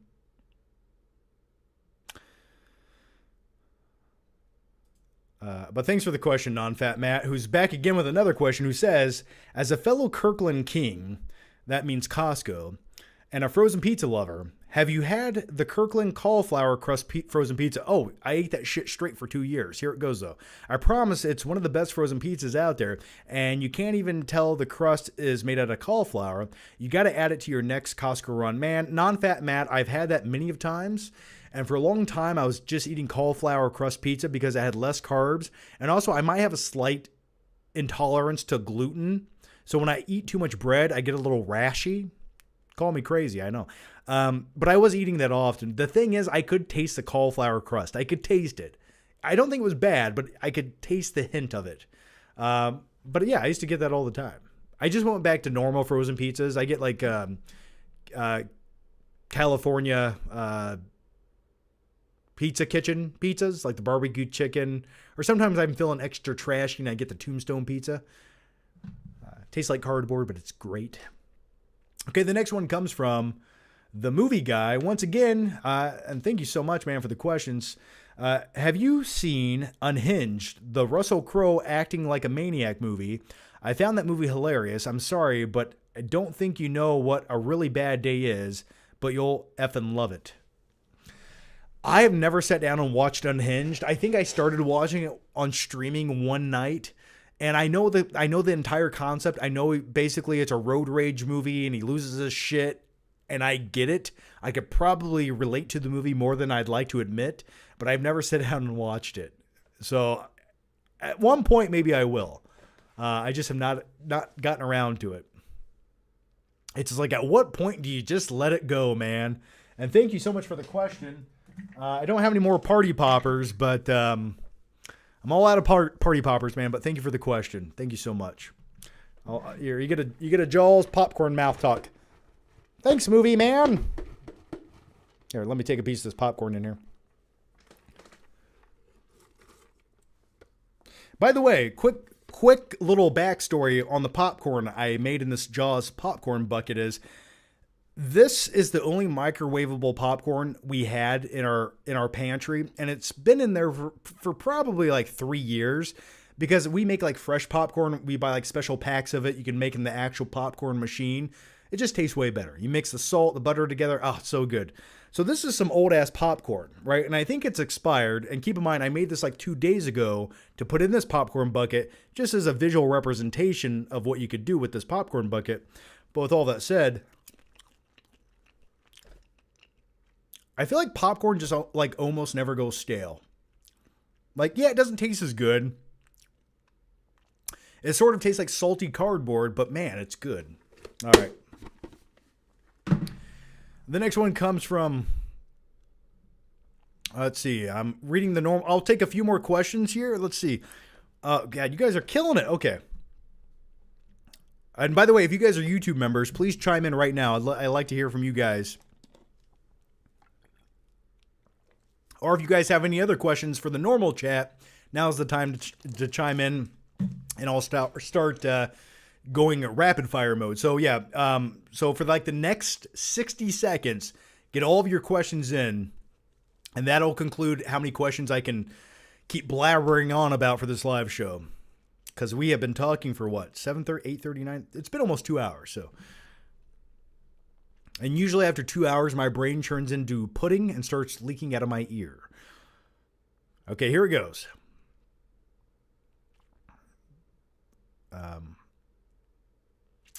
Aaron Papart says, I just saw Friendship this weekend, and it was hilarious. Any interest in seeing it? I feel like you'd really like it. Are you a fan of Tim Robinson? Paul Rudd is great in it too. I like me some Paul Rudd. Tim Robinson, I've only seen a few of his like clips, like his skits. I saw the one where he does like a drive-through skit. Let me go, I'm trying to do something. Like, I like that a little bit, but I'm not a huge fan, I guess you could say. It's a movie I'd probably check out, but I might just wait until I can watch it at home. I don't need to necessarily go see it at the theater. Though tomorrow is Mystery Movie for Regal, Mystery Movie Monday at Regal, and I've heard that they're going to show that Jai Courtney shark movie where he's a serial killer on a boat and there's some sharks or some random shit. I forget what it's called, but I am kind of like, it does look like the perfect B movie to watch. So, and by the way, hey, obviously I'm a fan of sharks, so I'm kind of curious to check it out.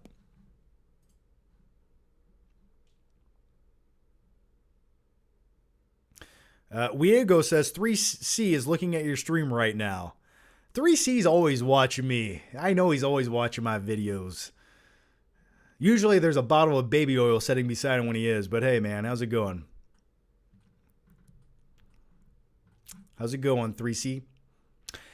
Dustin Rich says, have you seen Apocalypto, John? It's from the director of Flight Risk.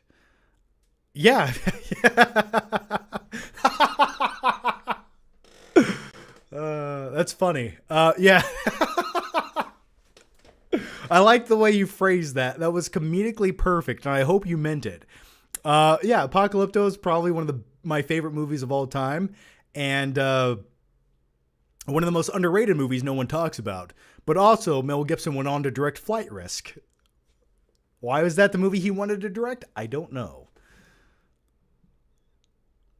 Lion Fan says, thoughts on 28 Years Later movie? I'm so looking forward to that. That's one of my most anticipated movies this summer. The wife and I went back and rewatched the first movie, which I had not seen in such a long time. She's never seen it.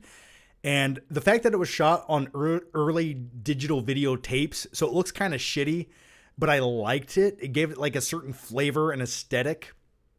And we are meaning to go back and watch 28 Weeks Later very soon. I've seen it once in theaters, so it's been a while, so that's the next movie we're probably going to check out. The next one, oh man, the Cali Kid, man. Thank you for the very generous super chat. Thank you so much. I'm all out of party poppers, man. I wish I had some more party poppers. Just poof, there you go. But thank you for the very generous super chat. That does mean a lot. Thank you so much, man. That's too generous of you. That is too generous of you. Thank you so much, man. Bruce wants to say thank you. How do you think Bruce, his accent should sound? Oh, thanks, Cali Kid. Oh, thanks for the super chat. He sounds like Nicolas Cage. Okay, all right. But thank you, Cali Kid. You're too nice. You're too nice to me. Little kiss for you, Cali Kid. Little kiss. Don't make it weird, man. All right. Thank you so much, man. Let's go to the next one here. The next one comes from Cali Kid again. You're killing it, man. I must feel like I need to give you a little nip slip for this or something. All right. What are your top movies of all time? Mine are Pulp Fiction, Breathless, The Matrix, La Ventura, Catch. Is this like a foreign film I've never heard of, or am I completely stupid? Black Hawk Down, The Maltese Falcon, Chinatown,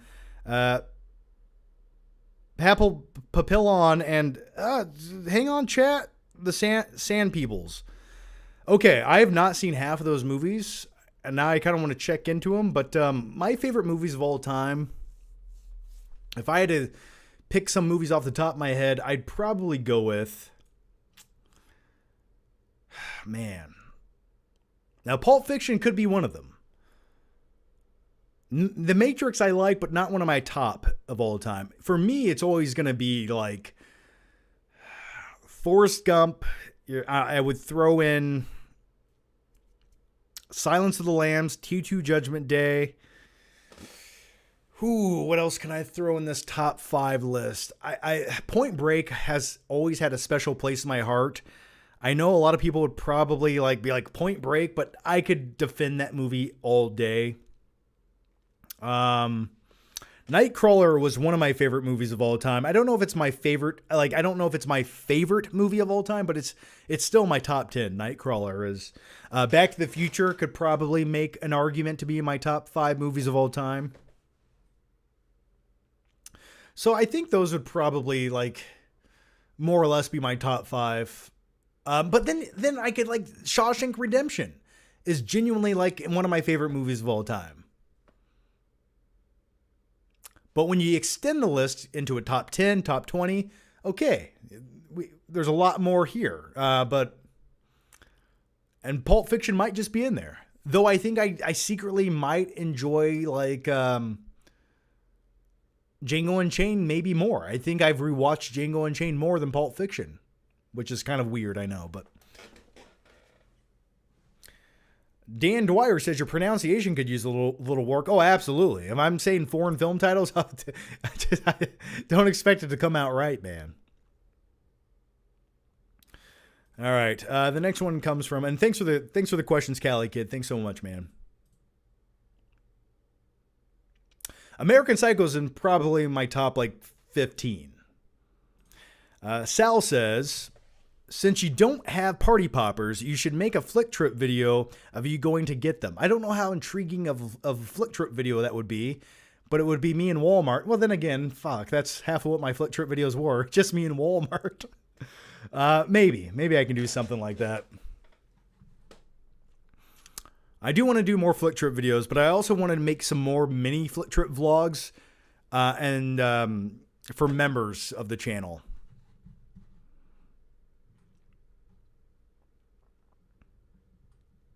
By the way, if you guys are members, please chime in now. I don't want to miss anything from you guys. So if you're a member and you're watching, chime in now. I will answer everything you guys put down below. All right, Robert Giacinta says, am I the only one who kind of likes burnt popcorn? Now, I get where you're coming from. There's a certain level of burnt popcornness that is satisfying. It adds a little crispiness to it. You know, it's like a campfire in your mouth with a little bit of saltiness added on top of it. I get it.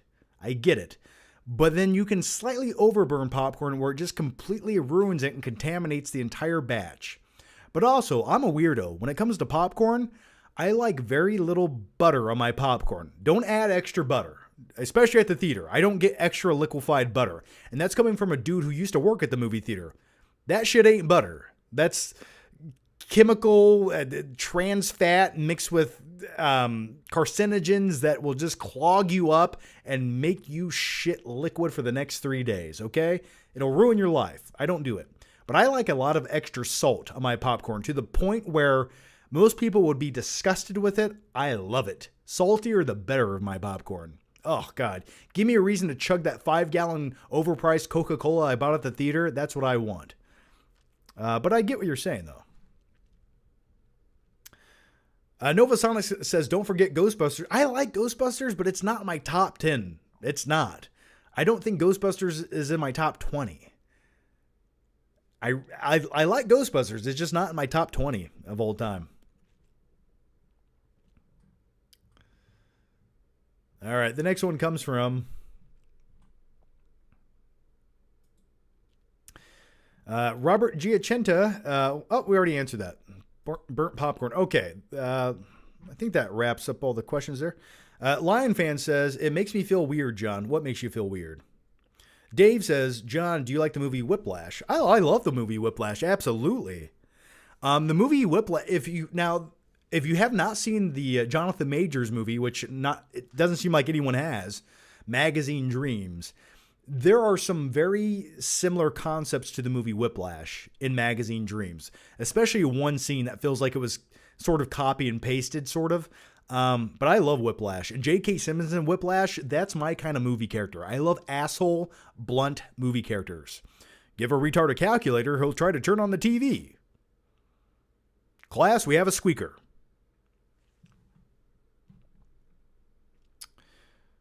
I love it.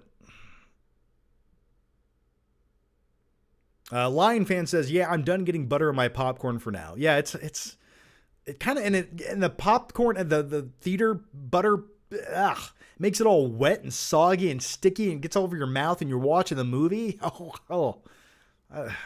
And dude, I used to, when I worked at the theater, I would have people come up at the concession stand and want extra butter. And I would make that shit soggy. There'd probably be 4 inches of butter at the bottom of that bucket. And you'd hand it to them and they'd be like, no, I want more, playa. And I'm like, okay, shit. I go back there and just pump that butter out. And you could literally see the popcorn disintegrating in the bucket and getting all wet and desaturated and just like it is slowly shrinking down because it was wet.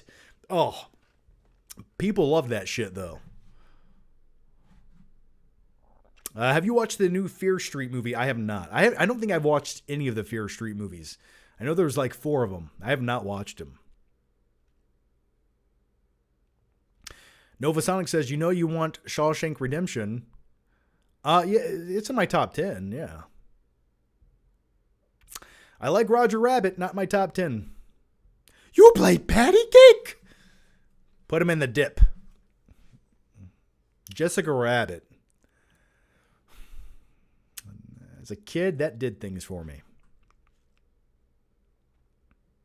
Confetti says, John, you're the best. Well, thank you for that. Just accreditate me. That's all I need. The Empire Strikes Back, maybe my top 20. Dalton Cobb says, Zach Galifianakis was weird in Stitch. See, I sort of liked the character that Zach Galifianakis played. And I liked that they switched up having the animated characters into live action, which I thought actually sort of worked for the story they were telling. They were sort of like the fish out of water, just doing weird stuff and trying to pretend like they were humans. Just the way they dressed and acted. There was one scene where like the other guys laying in the road and it's just, they were acting like this is normal behavior. It's so outrageous. But I kind of thought Zach Galifianakis was fine in the role. I thought he added a little to it. And if anything, they sort of expanded on those 2 characters and gave them more to do in the live action version compared to the animated version, which for me was always sort of lacking that antagonistic side to it. So that's one thing they expanded on in the live action. Yeah, it's Jumba. Yeah. Dr. Jumba. Keep in mind, I've seen Lilo and Stitch, the animated movie, 1 time.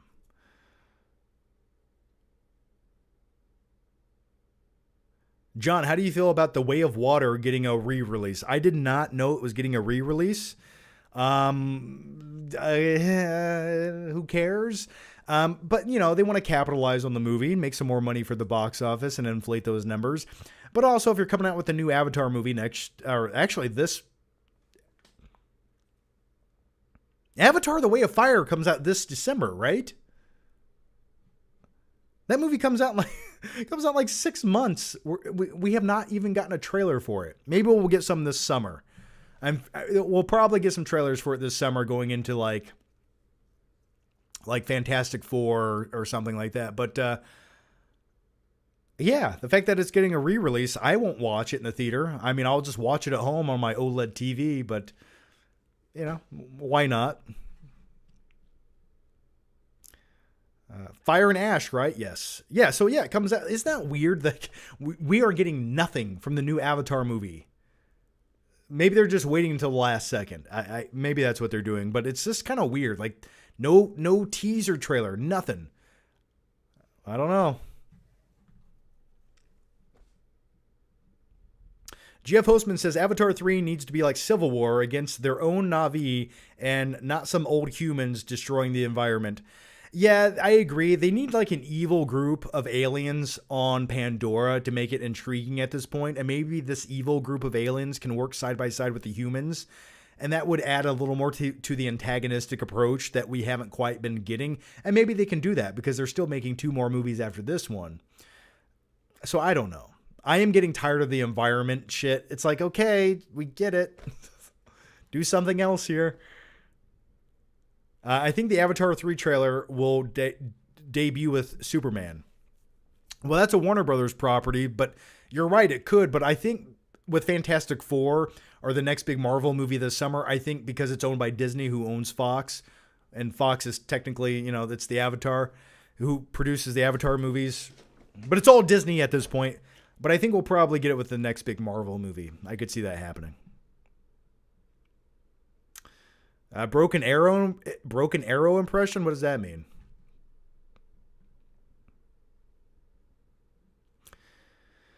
Okay. I think that's going to wrap up the live show here. But anyway, I do want to say, guys, thank you guys for all the questions. Thanks for hanging out for the last couple of hours, talking movies with me, and hopefully you guys are eating some popcorn. But nevertheless, thanks for watching. Thanks for hanging out. And look out for another new live show. We'll do one. What's today? Today's Sunday. I'll try to do like one. Let's aim for like Thursday or Friday. Thursday or Friday. That sounds right.